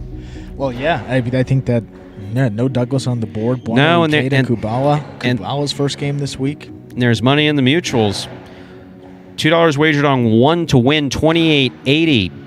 18.20 to place, 6 to place, $29. Now there is sometimes an explanation for this, as was explained to me by the bridge jumper last year. Was Magic City is very generous with our players club, and for wagers placed on Magic City, there are a number of bonus points that comes with it. So the bridge jumper last year, when I said I don't understand what should that's all of their money in the pools, less 20%. What do you, or I guess on mutuals we may be at 18%. I'm not sure. But he said no, he was after the bonus points. So that was his reasoning. Makes sense. Okie dokie. Up next, Game 6, a spectacular 7 singles match played to 7 points. Points double after the first round of play. Game 6 closes out the early pick 3. There's a scratch. Game 6, post 4. Scratch Bragley. Replace Bragley with Bueno. Game 6, post 4. Scratch Bragley. Replace Bragley with Bueno. Post time for Game 6. 5 minutes away. I love Jai-Alai. I think Jai-Alai's a beautiful game. My favorite part of playing Jai-Alai would be that I get to compete. I get to come into a facility with other competitors that are trying their hardest. I get to come out here and try my hardest. Win or lose, you feel a sense of accomplishment at the end of the day after coming in and giving it your all. My 2020 goal is when you open up the program, it should say Chris Bueno, win percentage, 150 or better, and in the money percentage, 400 or better. I'm going to finish every game that I get possible game point. And that was Bueno there, picking up the win in game number 5. Was a game off. Yes, but he played very well in both of those games. Well, here, now the truth of the matter is that you probably deserve at least one more, because you did pick Bueno, you just picked him in the wrong game. And we don't want that wine to have gone to waste. It would be a shame. It would be a shame. Well, we can do one more perhaps, but first, for those new fans that missed this explanation video, at the top of the program, we got it for you again here that explains in simpler terms how Jai-Alai is played. Take a look. The main rule of Jai-Alai is simple. Players must catch and return the ball in one fluid motion. Sounds easy enough, right? So how do you win? You can win a matchup simply if your opponent overserves, underserves, or serves the ball out of bounds. On the flip side, your opponent wins the matchup if the serve is so good that you fail to catch and return the ball to the front wall. If your opponent fails to catch the ball before it bounces twice on the ground, or if your opponent's cesta makes contact with the ball but doesn't catch it, then, in both of those cases, you win the matchup. You can also win a matchup if the ball bounces around in your opponent's cesta during an attempted catch. This is called juggling, and it's illegal in Jai-Alai. Another way to win a matchup is if your opponent throws the ball and it lands out of bounds on its return from the wall. The overall game strategy for a Jai-Alai player is to make it difficult for an opponent to reach the ball in time or to execute a rebuttal play.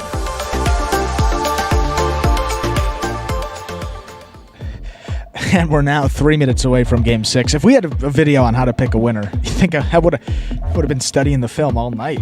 Yes? Figuring out any sort of formula to get back on track here. But we see those will pays up there for that pick 3, early pick 3, so some good payouts there. I didn't see how much was in that pool, but it's decent payouts up there all across the board.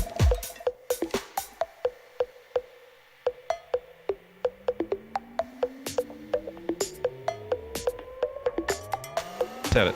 Oh yeah, no. I was going to talk about, but I already mentioned it. The bridge jumper last year who was putting all the money in. He was spreading it across the place in show pools for the bonus points on a frequent player card here at Magic City. That was the reasoning last year. So actually, because it's a Preakness day, so I imagine that an area that we can't see. Yeah, probably a little busier. Where we're sitting. Oh yeah. I mean, these days were always. I mean, at Fort Pierce they were huge. All 3 big race days were just gigantic. Were absolutely gigantic. And we've seen on these Saturday performances, certainly in these later games, even in the earlier games these past couple weeks, that those pools are up there as well. Here today, that try already up over 1,000 with a couple minutes left until Game 6. We do have a scratch here. Post 4, going to scratch Bradley, replace him with Bueno. Game 6, post 4, scratch Bradley, replace him with Bueno. So yesterday, yes, random, when I was getting McDonald's, fries and Coke, and which I always got our appreciate. lunch, they have the 2-lane McDonald's, right? Yes, 2 they do. lanes. So, it's very simple. Whoever orders first, Advances, right? Yeah. So I'm going up, I order, I pull forward, but there's too big of a line where I'm past the machine, I'm past the speaker, but I'm not into the line, the solo line to pay. So this lady to the right of me was pulling up too. I was sitting there for another full minute. I'm playing chicken, in the parking My parking friend, line of you're a in McDonald's. Miami. And Welcome never to happened before. Worst drivers in the most impolite drivers in the country. It was unbelievable. I was like, I don't know where to go. They're going to be confused. I was doing it for the McDonald's people. That happened. If you go in the wrong order, You're almost as nice as Tennessee. You're looking out for the McDonald's people. Wow, that's nice. Try to be a That friend really of is humanity. nice. Oh, that's a great way to get through life, Andrew. It really is. It really is. And never get jaded with that. Anyway, let's talk about Jai Alai, because I could go on about that subject for a long time. This is Game 6. It's a spectacular 7 singles match. Played to 7 points. Points double after the first round of play. Carballo in the red shirt is serving, and Ben receives in the blue post 2.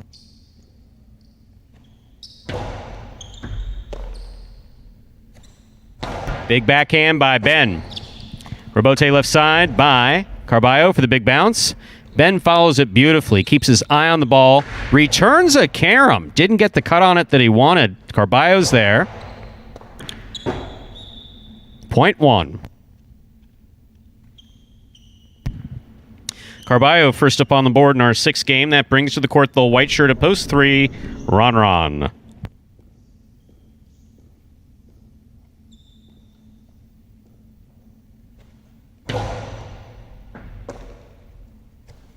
Big backhand by Ron.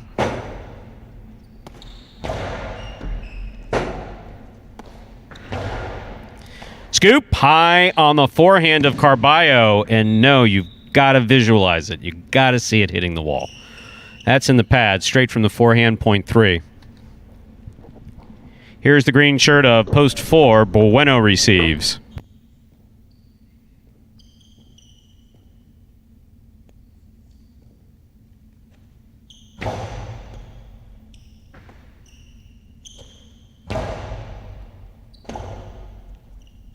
Rebote left side, just above the pad. One-handed grab, just missed, point 4. Black shirt at post 5 receives. Here's Anderluck.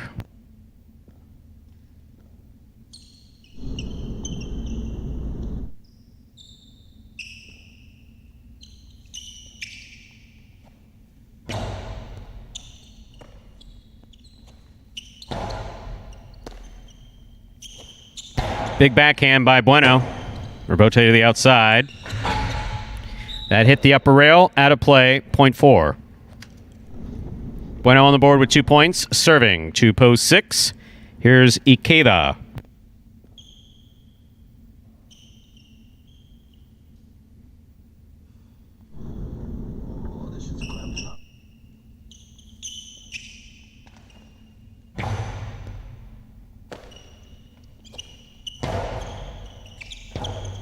Rebote left side by Bueno. He snapped it, but it lands out of play. Point 6.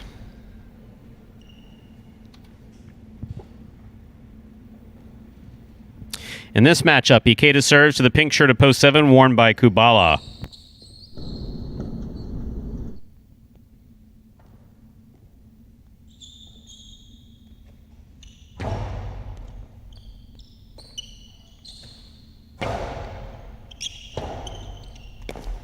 Excellent forehand rebote save by Ikeda. And it scores, point 6. 6 on the board with 2 points. Here now to complete the first round and receive, wearing the purple shirt of post 8, number 13, Douglas.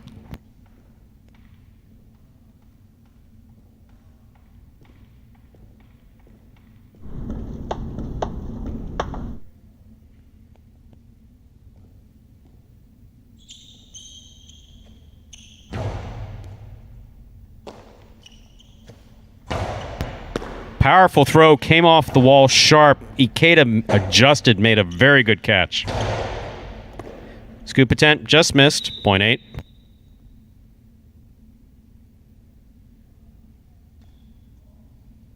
That completes the first round of play. All matchups are worth 2 points now through the end of the game. First to return in the blue of post 2 is Ben.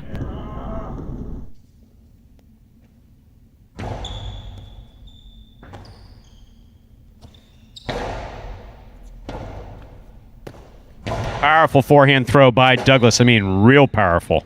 That was a beautiful forehand, Rebote, 0.8. Douglas is on the board with 3 points and serving to post 1, Carballo.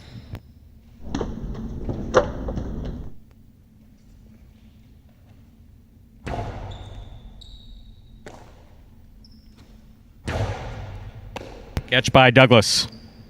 Another powerful throw. Catch by Carballo. Carballo to the inside. Douglas lets it pass to the Rebote. Places the Rebote to the outside. Carballo got there but could not hold on to it. 0.8. Straight points to a possible game point here for post 8, Douglas. On the court trying to stop him. The white of post 3, Ron.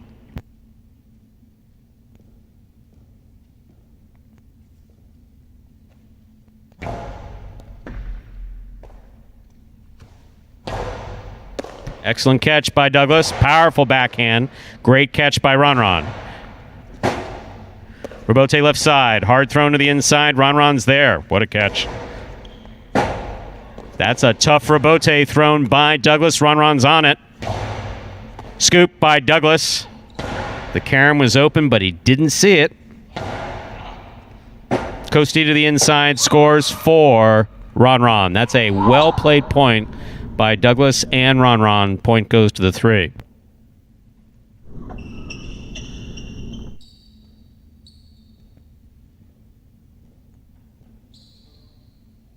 Black shirt at post 5. Anderluck receive.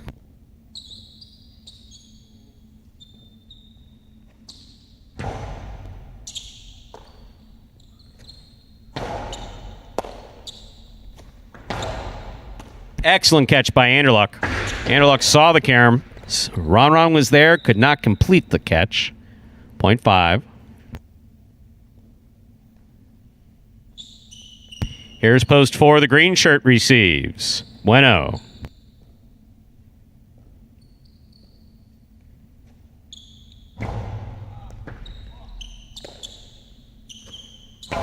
Big backhand. Rebote coming way out. 0.4. Bueno's on the board with 4 points and serving to post 7. Kubala.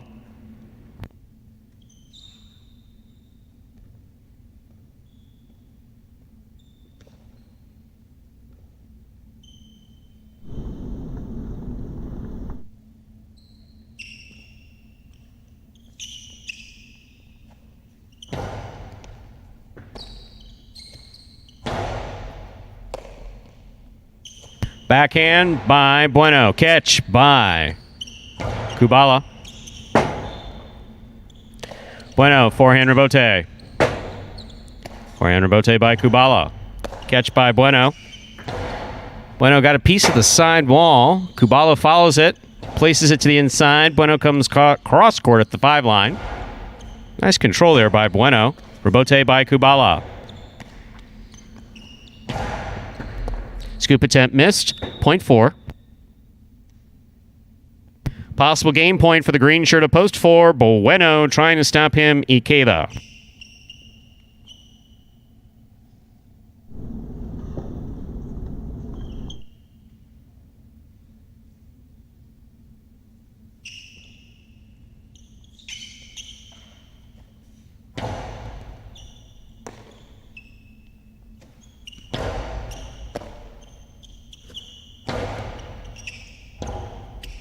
Rebote forehand by Ikeda.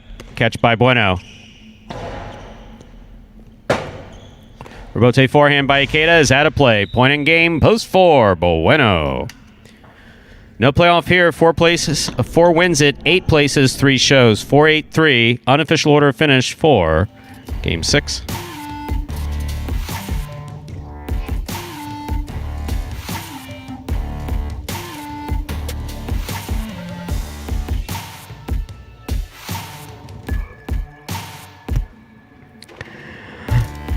It's official. Coming in first, post 4, Bueno. He was substituting for Bragley. Taking second, post 8, Douglas. Coming in third, post 3, Ron. 4-8-3 is the official order of finish for game number 6. We'll have your prices up there in just a moment.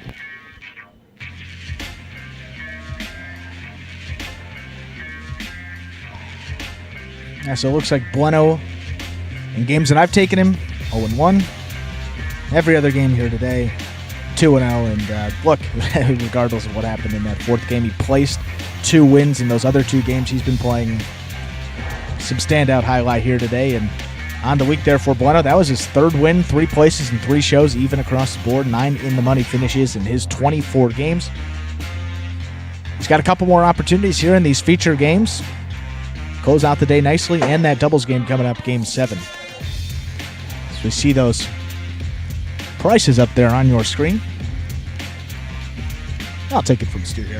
The 4-8-3 was official there, post 4, Bueno with the win. He substituted for Bradley, post 8. Douglas takes second, post 3. Ron coming in third. The $2 Quinella there, 4-8 or 8-4, turns $50. The trifecta, 4-8-3, $2 returns $376.80. Again, that win in place pool's up there. Place, 4 to place, $23. 4 to win, $19.60. How about that pick 3? $1 pick 3, 3-1-4 the combination. 3 of 3 numbers returns $647.20. Not a bad payout there off of $1. But coming up next, strap in, folks. It is that one and only doubles game in this performance. It's a spectacular 7 doubles match. We're playing it up to 7 points. All points doubling after all those matchups there. In the first round of play, 2 scratches to note in this 7th game. Effects post 4 and post 8. Post 4, scratch Bradley, replace him with Anderluck. That team of El Barba and Anderluck back in post 4. Anderluck replacing the scratch Bradley. And post 8, you're going to scratch Vuelo and replace him with Juice. Post 8, scratch Vuelo, replace him with Juice. The 8 team is now Juice and Kubala. And post time 4.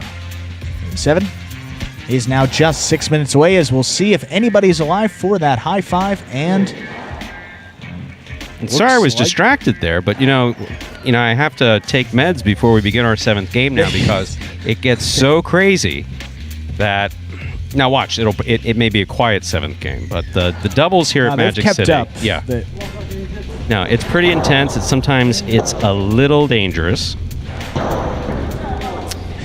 And yeah, it's funny. See chatter about New York. As I was there, I had some, well, we'll just call it, had some medical stuff done there a few weeks ago. Well, actually not. It was last month. Yeah. It was last month. And yeah, Manhattan was quiet. Manhattan was definitely quiet. Very quiet. I've only been to New York 1 time. Really? Hard to believe. Well, you're from Chicago, so as far as big cities are concerned, that's. I wasn't missing out on that. I know a lot of kids in Miami. I mean, completely New Jersey, different. Connecticut. That area. Completely different vibe. Yeah. I mean, it's funny. They're both huge, but they're both. But like I told you at dinner that night, my experience. I wish my experiences in Chicago. Everybody from Chicago is so nice that I've met anyway. I can't believe you have the amount of murders that you have there. I mean, it's really kind of shocking. People are too nice to shoot each other is kind of what you think in Midwest. In the Midwest, but no. Every time, the few times I've been to Chicago, it's always been January, February, and it's. I think the line you used at dinner was, "Everyone always tells you, oh, it's unseasonably cold." Like they do these 3 days that I'm here. I'm like, how every time? Yeah, it's like no, but the wind. I mean, I experienced cold. I was in school in Connecticut, and I was in school on the Eastern Shore of Maryland. And I was in Baltimore for medical school. And it gets chilly there, so it's not like I can't handle it. But no. There's something about that wind in Chicago that makes you just like, why would anybody ever leave their house? Yeah, it's tough. Bears games. I've been to some Bears games in the winter where I couldn't imagine sitting in a state. No, I couldn't imagine. Wind chill below 0. I mean, it's fun, but at some point, like you leave, your feet are just frozen. You're walking like a 2x4. I mean, my roommate in undergrad was from Corning, New York, where the glassware comes from. Corning, New York. It's what it's known for. Okay. So people think of New York. They think of like New York City, but you have, upstate and Albany, and you got that. But then you have Western New York. Yeah. Which is where Corning is, and it's almost like Pennsylvania. It's a much different, far more relaxed vibe. A lot of hunting, a lot of anyway. But so I was there in February in college, and that is literally the coldest I'd ever been. It was a high school football game. We were in undergrad, so they're going back to relive their high school days. Now in Miami, I never had that, so I did it with them. But it never got above 3. It never got above 3 degrees. There's just single digits with that wind blowing and outside. So you never experienced. This is on topic, but I heard they banned snow days in there's no more snow day designations anymore in New York City, if that was a thing. Oh, because in New York, we had to deal with that growing up. You in South Florida, that was a thing. I mean, you had hurricanes. No, we don't have snow days. We do occasionally have hurricane days. Yeah. No. Yeah, no. Snow days. I never knew what snow days was. No, until I went to boarding school in Connecticut, and I tried to get away with a snow day once, but literally, the dormitory was like 200 feet from the school building, and they were like, no. Dude, no. on. Yeah, exactly. No, just no. We shoveled it, you walk it. Yeah, if it went from snow days to cold days. I mean, if it was under 0, maybe, not 0, probably like negative 20 to 40 with the wind chill, they're like, yeah, don't even go to school. I have nothing but positive things to say about medical care in New York. I mean, just brilliant medical care in Manhattan. Some fantastic institutions there. Really, really good. Worth the flight if you have to go back out there. Be on the flight. I went there for a wedding. That was my cousin got married out in Westchester. Spent the day in Westchester. Oh, here we go. Did Jeeves make the flight? That's where we met Jeeves. Yeah. So you met Jeeves in Westchester. That was the trip. Yeah. Now it's all coming together.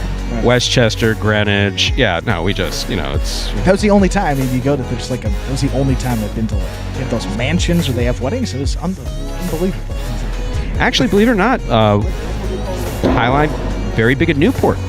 Yes. For a number of years. Yes. And Newport, obviously part of the, I'm sure you know this, of course, from your childhood, very part of the social calendar of the rich and famous. Sure. Oh, yeah. The mansion's right up there. Mansions in Jai-Alai and Newport. Jeeves previously worked for one of the families for the Vanderbilts in Newport. Yes, for that summer season up there before coming to Palm Beach. Or little known fact. Also, he's like the Deion Sanders of a hunting winter location, Jekyll Island, Georgia. I haven't heard of that one. Interesting story. That's where the Fed was created. Jekyll Island. The Fed was created on Jekyll. I believe it was called the Monster of Jekyll Island or something like that. Yeah, no. Jekyll Island, Georgia. Neat little place. Okie dokie. Let's begin Game 7, a spectacular 7 doubles match. Played to 7 points. Points double after the first round of play. This is our one and only doubles game, because if we had more than one doubles game, we might not survive it. This begins the late pick 3. Serving in the red shirts, post 1, Bueno in Tennessee. Receiving in the blue, post 2.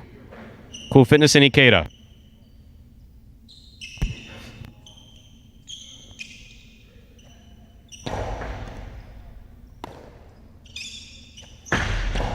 On Karam, stopped by Bueno.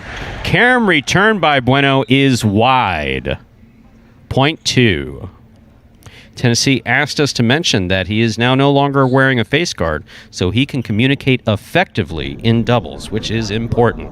Speaking of communication, here is Diaz and Carballo in the white shirts at post 3.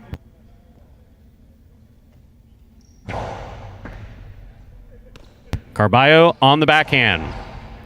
Catch by Ikeda. Outside placement, stopped by Diaz. Diaz returns a 2-all that scores point 3. In our next matchup, Diaz will serve to the green shirts at post 4. Barber's in the front court. In the back court, substituting for Bradley is Anderluck.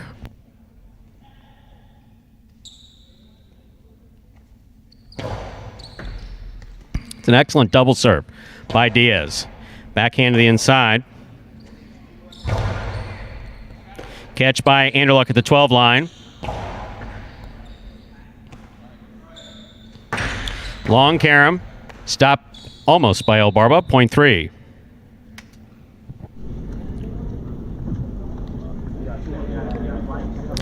In this matchup, Diaz will serve to the black shirts of post 5. We have Asier in the front court. Douglas receives in the back court.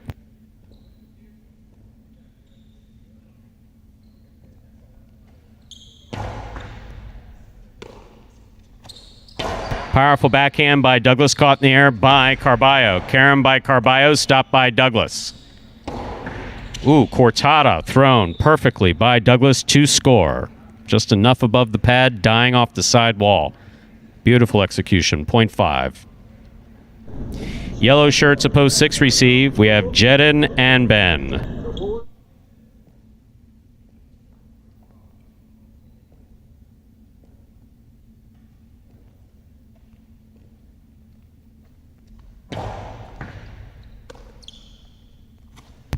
Powerful backhand by Ben. Great catch by Douglas. Ben from the 10 line. This Rebote is coming all the way out. Rebote turn. Split placement by Asier. Ben's there. Karam. Stopped by Asier. Asier throws it back hard to the inside. Ben scoops it up on the left side. Big backhand caught by Douglas. 2 feet off the ground when he made that catch. That's sick. And it scores. Point 5. 5 on the board with 2 points. Here's post 7. The pink shirts receive CRB and Ron.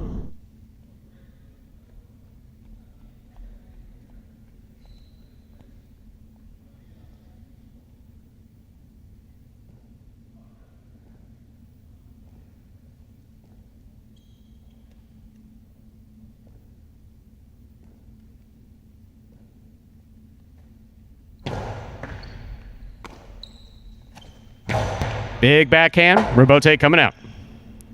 Rebote left side. It's a 2-all. Caught in the air by CRB. That took a funny bounce off the side wall. Douglas caught it on the forehand. Catch by Ron. Douglas from the 13 line over the top. Picada, the big bounce. Brought down by Ron at the 13 line. Backhand. Caught by Douglas. Karam. Tipped. Point 5. 5 on the board with 3 points. Here now to complete the first round and receive, wearing the purple shirts of post 8. Juice substitutes for Vuelo. Kubala receives in the backcourt.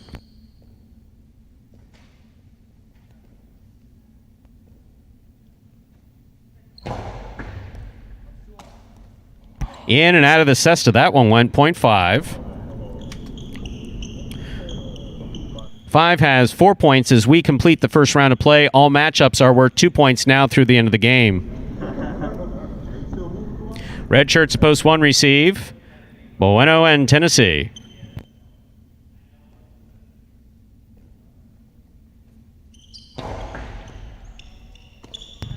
In and out of the cesta. The ball went. Point goes to the 5. Straight points to a possible game point here for the black shirts at post 5, Asier and Douglas, trying to stop them. Post 2, Cool Fitness and Ikeda.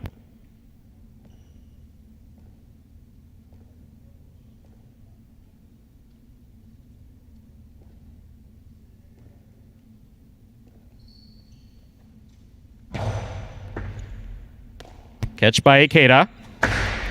Karam opens up. It's stopped again by Asier. Not one has scored on him. And the return scores on Ikeda. Yeah. Point and a perfect game to the black shirts of post 5, Asier and Douglas. 3 places, 2 shows. Unofficial order finish, 5-3-2.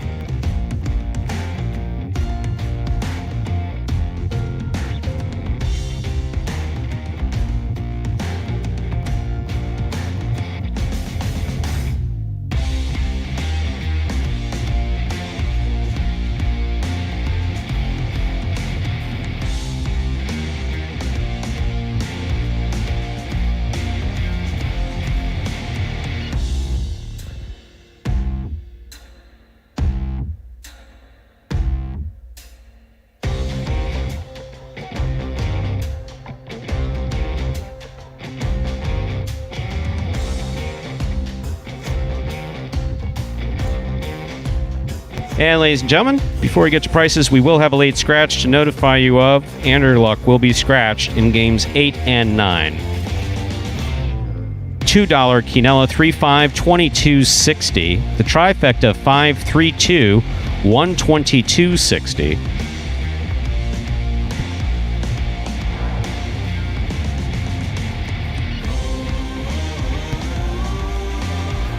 The high five 23145. 4 of 5 numbers, returning 274.60. High five carryover $1,665.60. That's rolling over to tomorrow for our 12 noon performance on Sunday. Remember, that high five guaranteed at $2,000, so we should be well over $2,000 in tomorrow's high five. Up next, Game 8, a spectacular 7 singles match. Played to 7 points. Points double after the first round of play. We do have a late scratch, ladies and gentlemen. Andrew Luck actually injured in the 6th game. Tried to work through the 7th game. Unable to do so. You probably saw that he wasn't following through on that forehand. So Andrew Luck will be a late scratch. Game 8, post 6, scratch Andrew Luck, replace Andrew Luck with Jedden. Game 8, post 6, scratch Andrew Luck, replace Andrew Luck with Jedden. Game 9, post 4. For Game 9, the superfecta, post 4, scratch Andrew Luck, replace Andrew Luck with Jedden. Post time 4. Game number 8 is now just 6 minutes away. Good luck.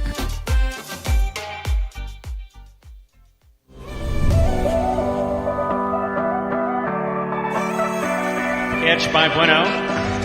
Carom by Bueno. Caught by El Barba.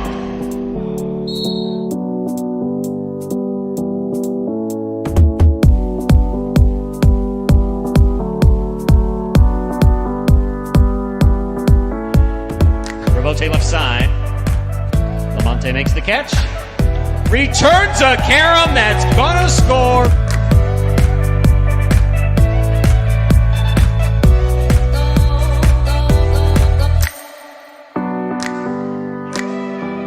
Tight to the inside. Rebote comes out. Diaz sends that just under the overhead screen. High bouncer comes Ancier just in front of the 11 line. That's a long Carom. That one will score.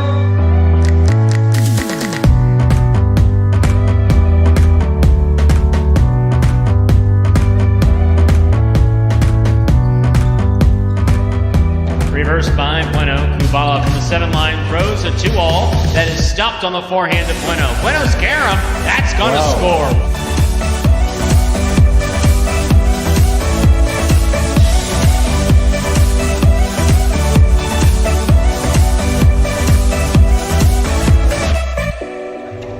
Wow. Carballo takes it in the air. Throws a Carom back to the outside, and that scores. What a shot.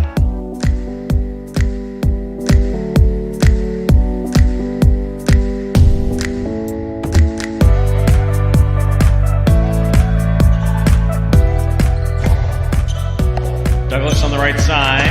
Sidearm, Carom opens up beautifully.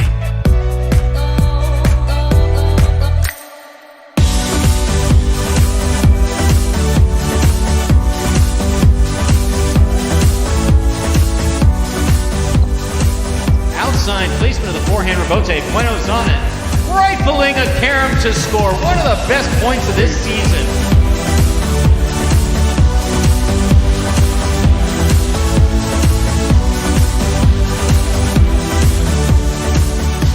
Ragley from the 10 line.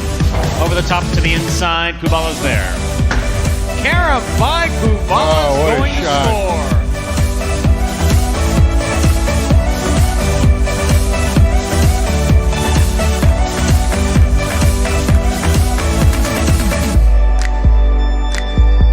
By Ron.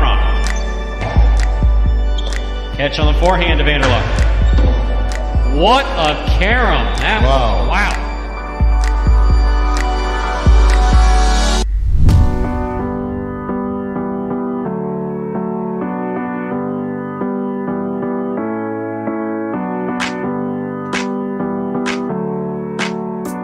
Reverse. Caught by Ron.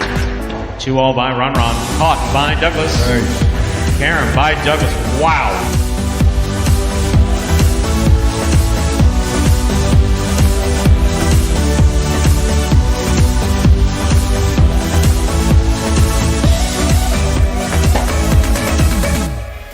And those were the top 10 caroms from last season here at Magic City Jai-Alai, which brings us to just under 2 minutes till the start of that 8th game. There was the late scratch there of Anderluck, Fex post 6. You're going to scratch Anderluck here, replace him with Jedden, game 8, post 6. Scratch Anderluck and replace him with Jedden, and then looking ahead there to game number 9. Post 4, you're going to scratch Anderluck and replace him with Jedden as well. That's game 9, post 4, scratch Anderluck and replace him with Jedden. So, doubles living up to its name. Wasn't as dangerous as we've seen earlier this week, but it was still pretty exciting. And look, what are they doing? They're working the weak link, who they view as the weak link. Asier up in the front, but Asier is not Rock, who was Douglas's partner, first year who he won with. Not Lamonte. So you need to come up with some other way to beat that team. Don't just keep throwing it through. Asier stopped those balls all week. Yeah. All week. He missed one. He missed 1-2 that someone threw at him all week. It's like, that's one thing that we constantly reinforce with the players. Look, if what you're doing is not working, try something else. Yeah, we saw that a lot in that first tournament with Douglas and Lamonte. They were trying to pepper Lamonte. And Lamonte did a really good job. They couldn't, I mean, those people were throwing it well off the court. They're, throwing it not outside enough. So, I mean, that strategy of trying to get it to the front court or the weaker link per se is one that hasn't really seen a lot of success here in the history of Magic City. And as the players get better, as all the players get better, that's basically what we're seeing now. Yeah, the first year, we know what happened first year. We don't need to talk about that. We know what happened first year. Last year was a little bit different. This year is much different. And look, you're talking about doing something with fantasy next year, so I imagine we're going to have a 4th year. Hopefully. Let's say we begin game 8, shall we? It's a spectacular 7 doubles singles match played at 7 points, points doubles after the first round away. Nothing I said made sense there. Serving in the red shirt at post 1, Ron. Receiving in the blue at post 2, Kubala. There's the serve. Game 8 has begun.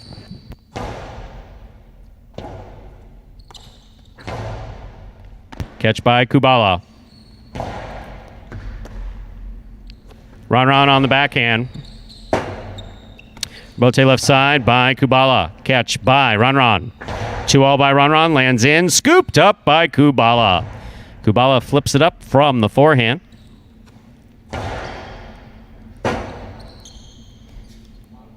Point 1.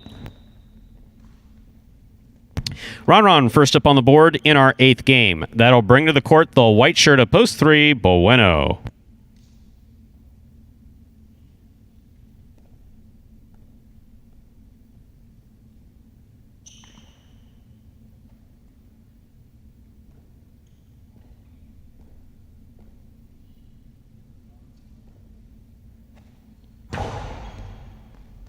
Excellent catch by Bueno off a beautiful serve by Ron. Ron on the backhand from the 8 line. Rebote left side to the inside. Caught in the air by Ron. Hard throw. Point 1. Now receiving the green shirt of post 4, Douglas.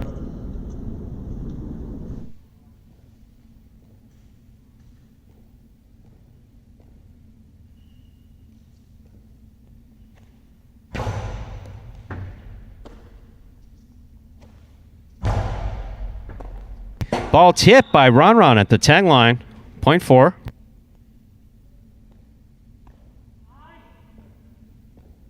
Douglas will now serve to the black shirt at post 5, worn by Ikeda.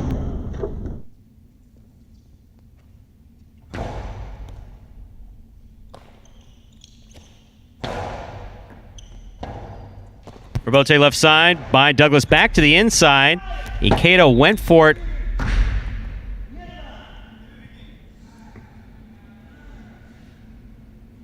Point 4. Here's the yellow shirt at post 6. Jedden substituting for the late scratch of Anderluck.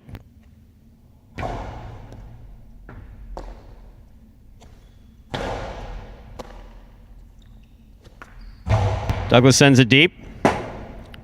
Rebote left side to the overhead screen. Point 4. Douglas, save Jedden. Make sure you tip the guy. Very nice.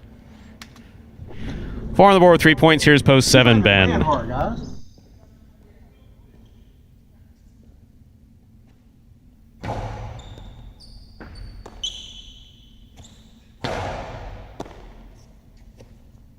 Backhand by Douglas, caught by Ben. Backhand by Ben. Rebote by Douglas, nicely thrown to the inside. What a catch, almost by Ben. Wow. My God. Good effort, great effort. Point 4. Completing the first round of play is Carballo, purple at post 8.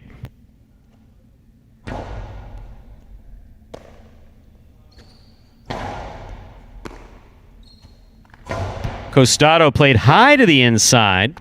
It's a nice forehand rebote by Carballo. Douglas is there. Backhand. Rebote comes to the forehand of Carballo. Catch by Douglas.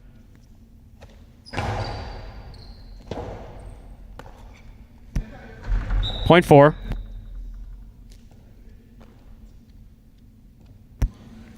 Possible game point for the green shirt of post 4, Douglas.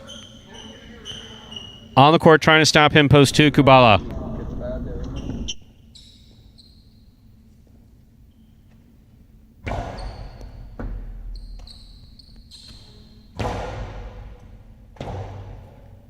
Rebote forehand by Douglas, catch by Kubala. Karam by Kubala does not open up. Douglas scoops it, returns it. It scores for the win. Point, perfect game. Green shirt of post 4, Douglas.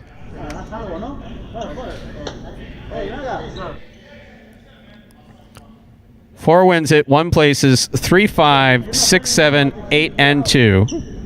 Playoff for 3rd place. 3 first serves to 5.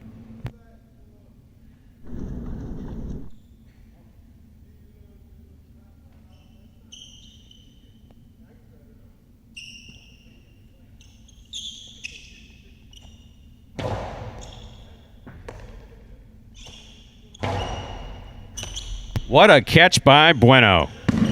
Backhand, not so much. Point 5. 6 now serves to 7.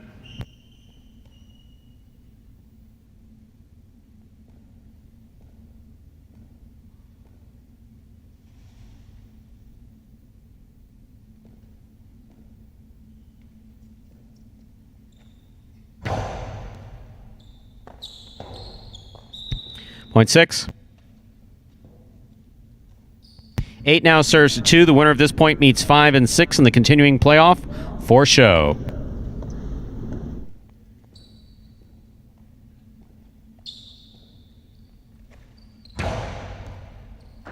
Excellent catch by Kubala. That backhand hit the overhead screen, point 8. 5, 6, and 8 are playing off for 3rd place. 5 first serves to 6.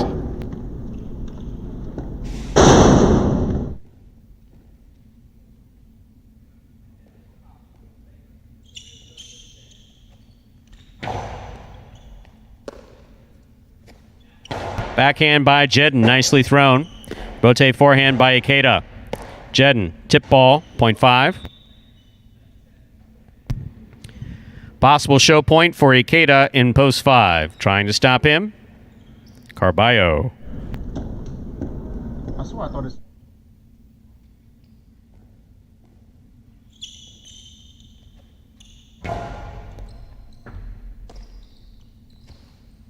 Nice backhand by Carballo. Rebote by Ikeda. Catch by Carballo. Carballo blasts it to the inside where it scores, point 8. We'll turn him around now. 8 serves 5. This is for a 3rd place finish.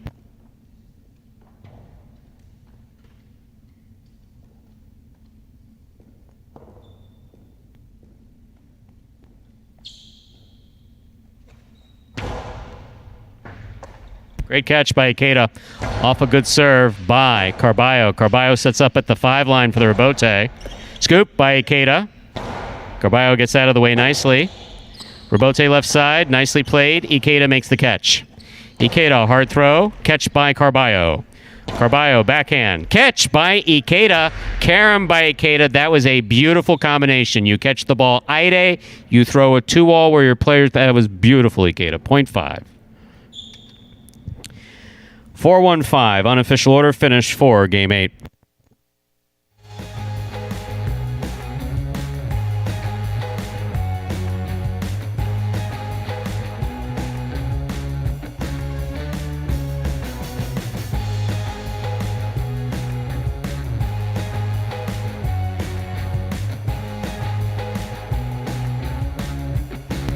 Coming in first, post 4, Douglas taking second, post 1, Ron coming in third, post 5, Ikeda.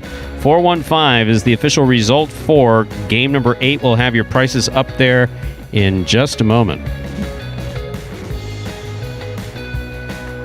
Nice play. I have to admit, I really like the playoff points between. I like the points between Ikeda and Carballo. There's something about how they play against each other. Ikeda and Kubala, too, seem to have some really good points. Yes.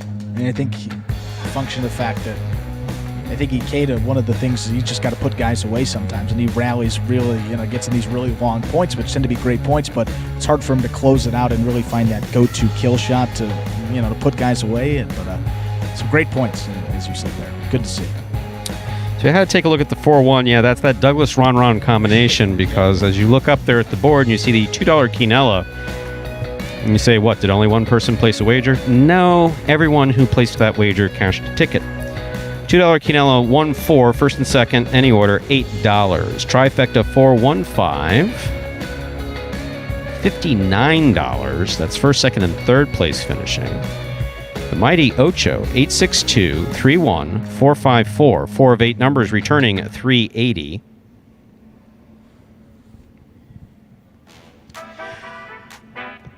Up next, ladies and gentlemen, is game number 9. It's a spectacular 9 superfecta match. It's our only superfecta wagering opportunity and only 9-point game in this performance. This is a reminder, we've had a late scratch.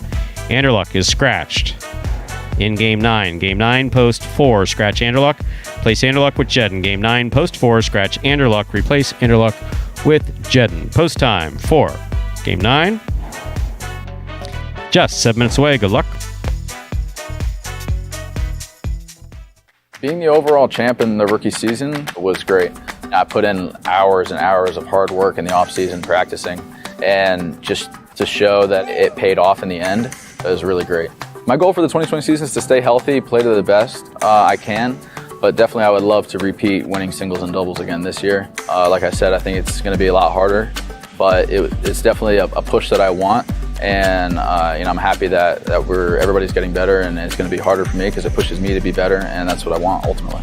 I would love to be the champ again this year. I am definitely going to try my best. Like I said, the competition is getting better every day, and so I'm going to push to be the best again. But we'll see. It's going to be a long 7-month season, and I'll hope to repeat what I did again. And that was Douglas there, picking up his first win of the day, coming in that 8th game for the week, number 8. It's just one win ahead of El Barba there in the race for that Golden Cesta, so that'll be interesting heading into tomorrow. If El Barba can keep up his rate of winning there in those early games, perhaps somebody else could threaten Douglas and Ron because they've been taking home a good majority of the Golden Cestas here in the later half of this season. So 8 wins for Douglas there, 7 for El Barba. Looks like a 2-horse race headed into tomorrow. But on the season there, Douglas 138 wins. He's now 24. He's extended that lead to 24 games over first place. Ron still holding on to second, and Bueno in third place at 83 wins. He is 9 games ahead of the next closest competitor there, who is Ben at 74. And it is that superfecta 9-point singles match to close it out here. A couple subtle differences between those 7-point games. If we got a video, that will explain it all for you. Take a look.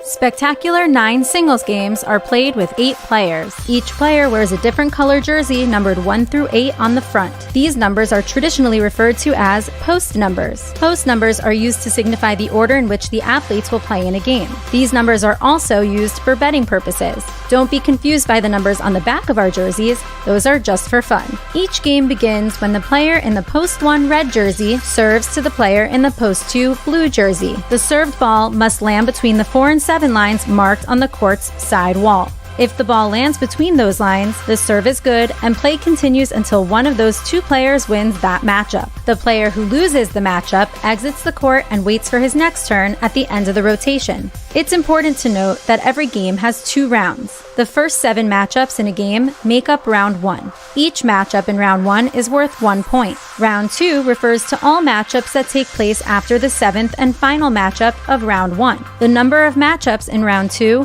varies from game to game. And in round 2, each matchup is worth 2 points. The first player to earn 9 points wins the game. And it takes us just under 3 minutes now till we get into the final game of the day here. 1 scratch, a late scratch in this 9th game. Post 4 scratch Andaluk and replace him with Jedden. So we're at the final game of the day. National, what day is it today, Stu? I don't know. What is it?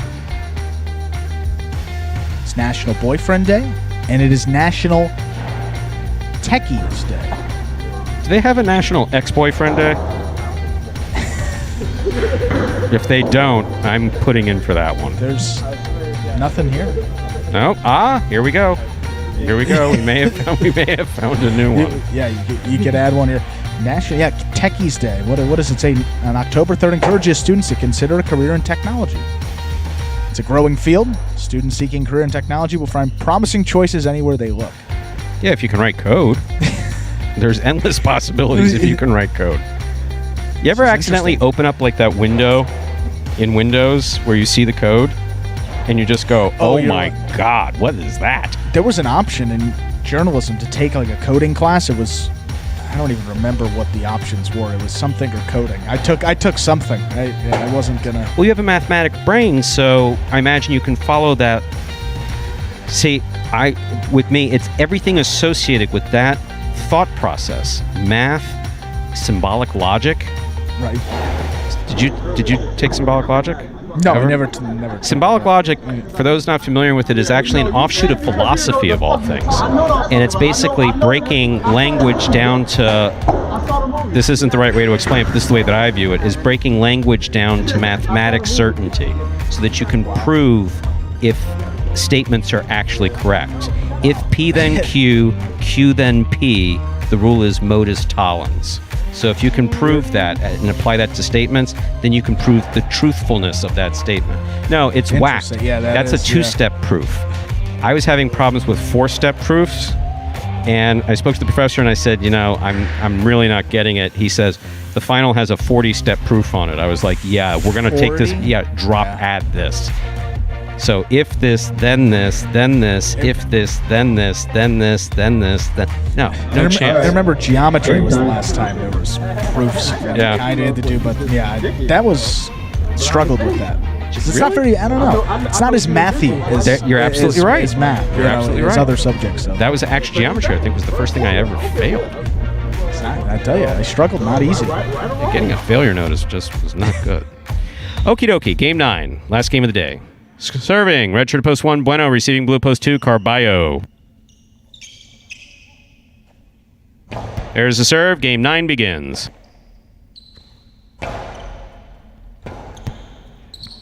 Rotate forehand, swing and a miss, point 2. 2 now serves to the white shirt at post 3. Here's Ben.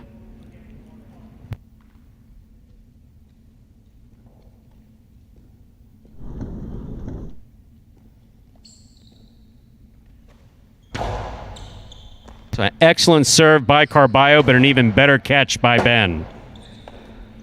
Carballo on the 2-wall. Ben reads it, stops it, returns a carom. Carballo reaching out with the left side. Just missed it, point 3.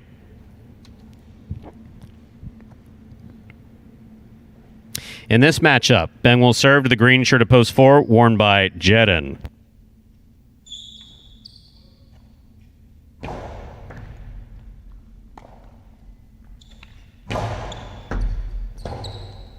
Bote left side by Ben. Catch by Jedden. Bote left side. It's a 2-all. Stopped by Jedden. It worked. Point 4.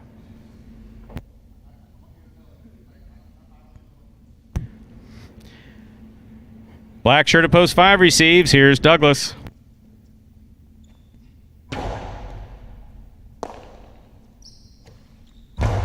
Powerful forehand throw by Douglas. Robote into the pad, 0.5.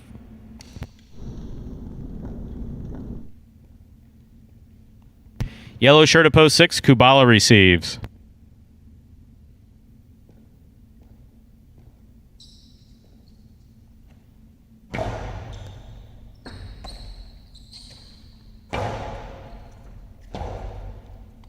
Robote forehand by Douglas to pass. Very nice. Robote save by Kubala. Douglas is there. Backhand from the 8 line. Catch by Kubala. Powerful, powerful forehand Robote thrown by Douglas. 2-all Robote attempt by Kubala. Caught the pad, 0.5.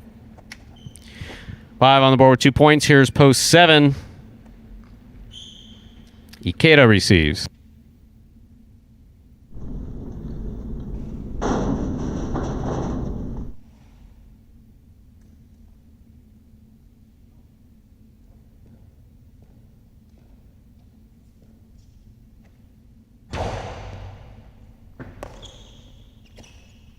Powerful backhand by Ikeda.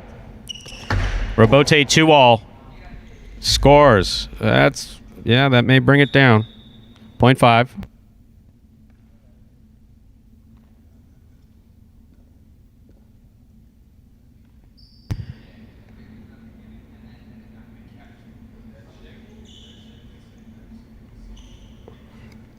Here's post 8 to complete the first round of play. We have Run.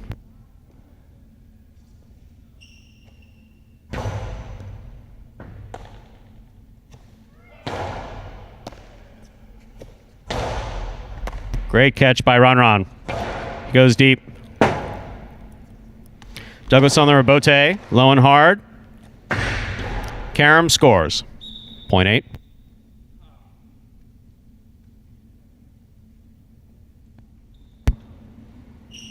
That completes the first round of play. All matchups are worth 2 points now through the end of the game. First to return, post 1, Bueno.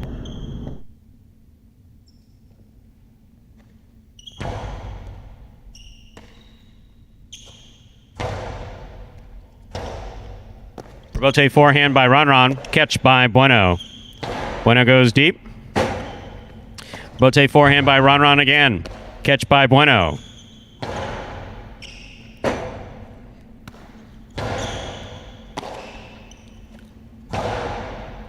Run from the left side.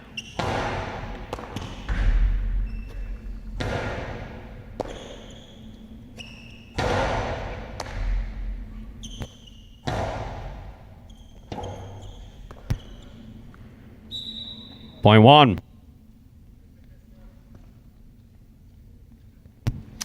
Bueno on the board with 2 points. Here's post 2, Carballo.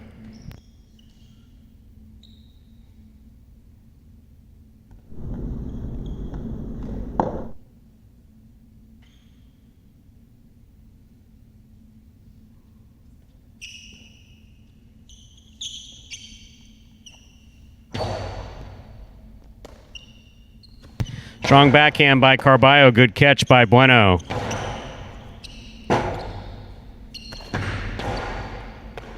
Bueno with a tip ball on the outside, point 2. Carballo on the board with 3 points. Here's post 3. Ben with his arms out, saying, "Here I am. Serve me the ball."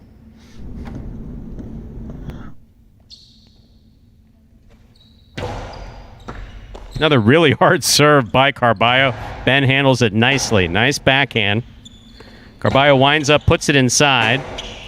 Ben goes to the floor to make that save. Just caught the overhead screen. Point 2. Well played by Carballo and Ben. Carballo's on the board with 5 points, but remember 9 points are needed to win a superfecta game. Here's post 4, Jedin.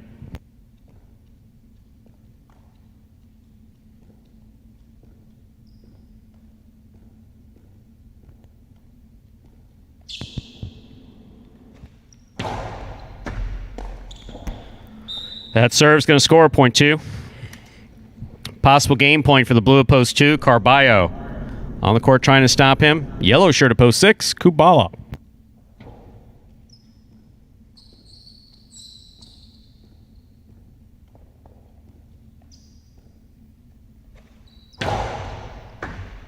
Good catch by Kubala. Nice backhand. Bote forehand by Carballo. Catch by Kubala. He goes deep. Robote forehand goes straight back. Robote left side save to the overhead screen. Point and game. Blue shirt of post 2, Carballo. 2 wins it, 5 places, 1 shows. But this is a superfecta game, so we need a quad. 8, 3, and 4 will play off for 4th place. 8 first serves to 3.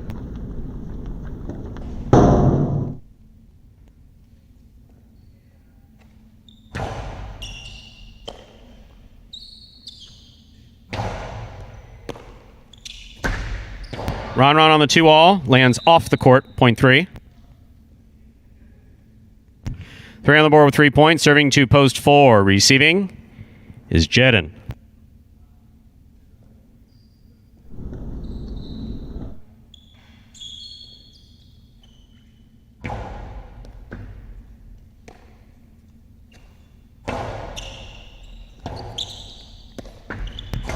Robote cleared the overhead screen. 2-all. Scores for Jedin. Point 4. Turn him around now. 4 serves, 3. This is for 4th place.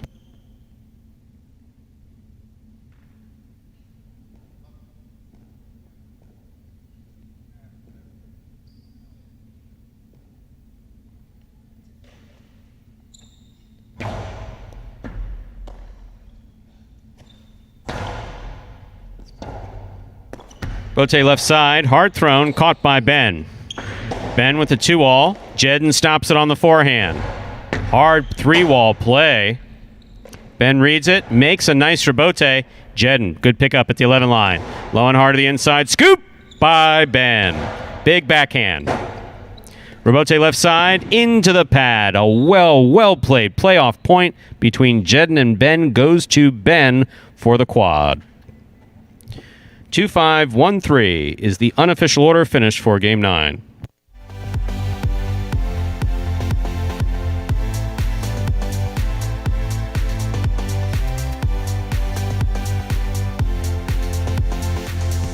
You're going to get hurt.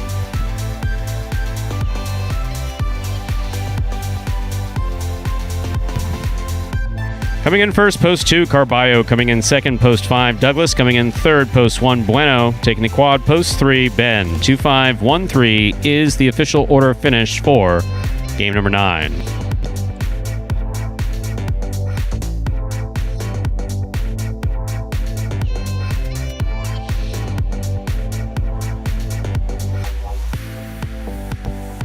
$2 wagered on 2 to win, returning $19.60, the 10-cent super.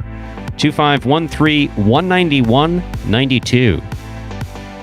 $2 pick 3, 5-4-2, all 3 numbers returning 201.60. $2 Quinella 2-5, that's first and second in any order, $19.40. Trifecta 2-5-1, 164.80.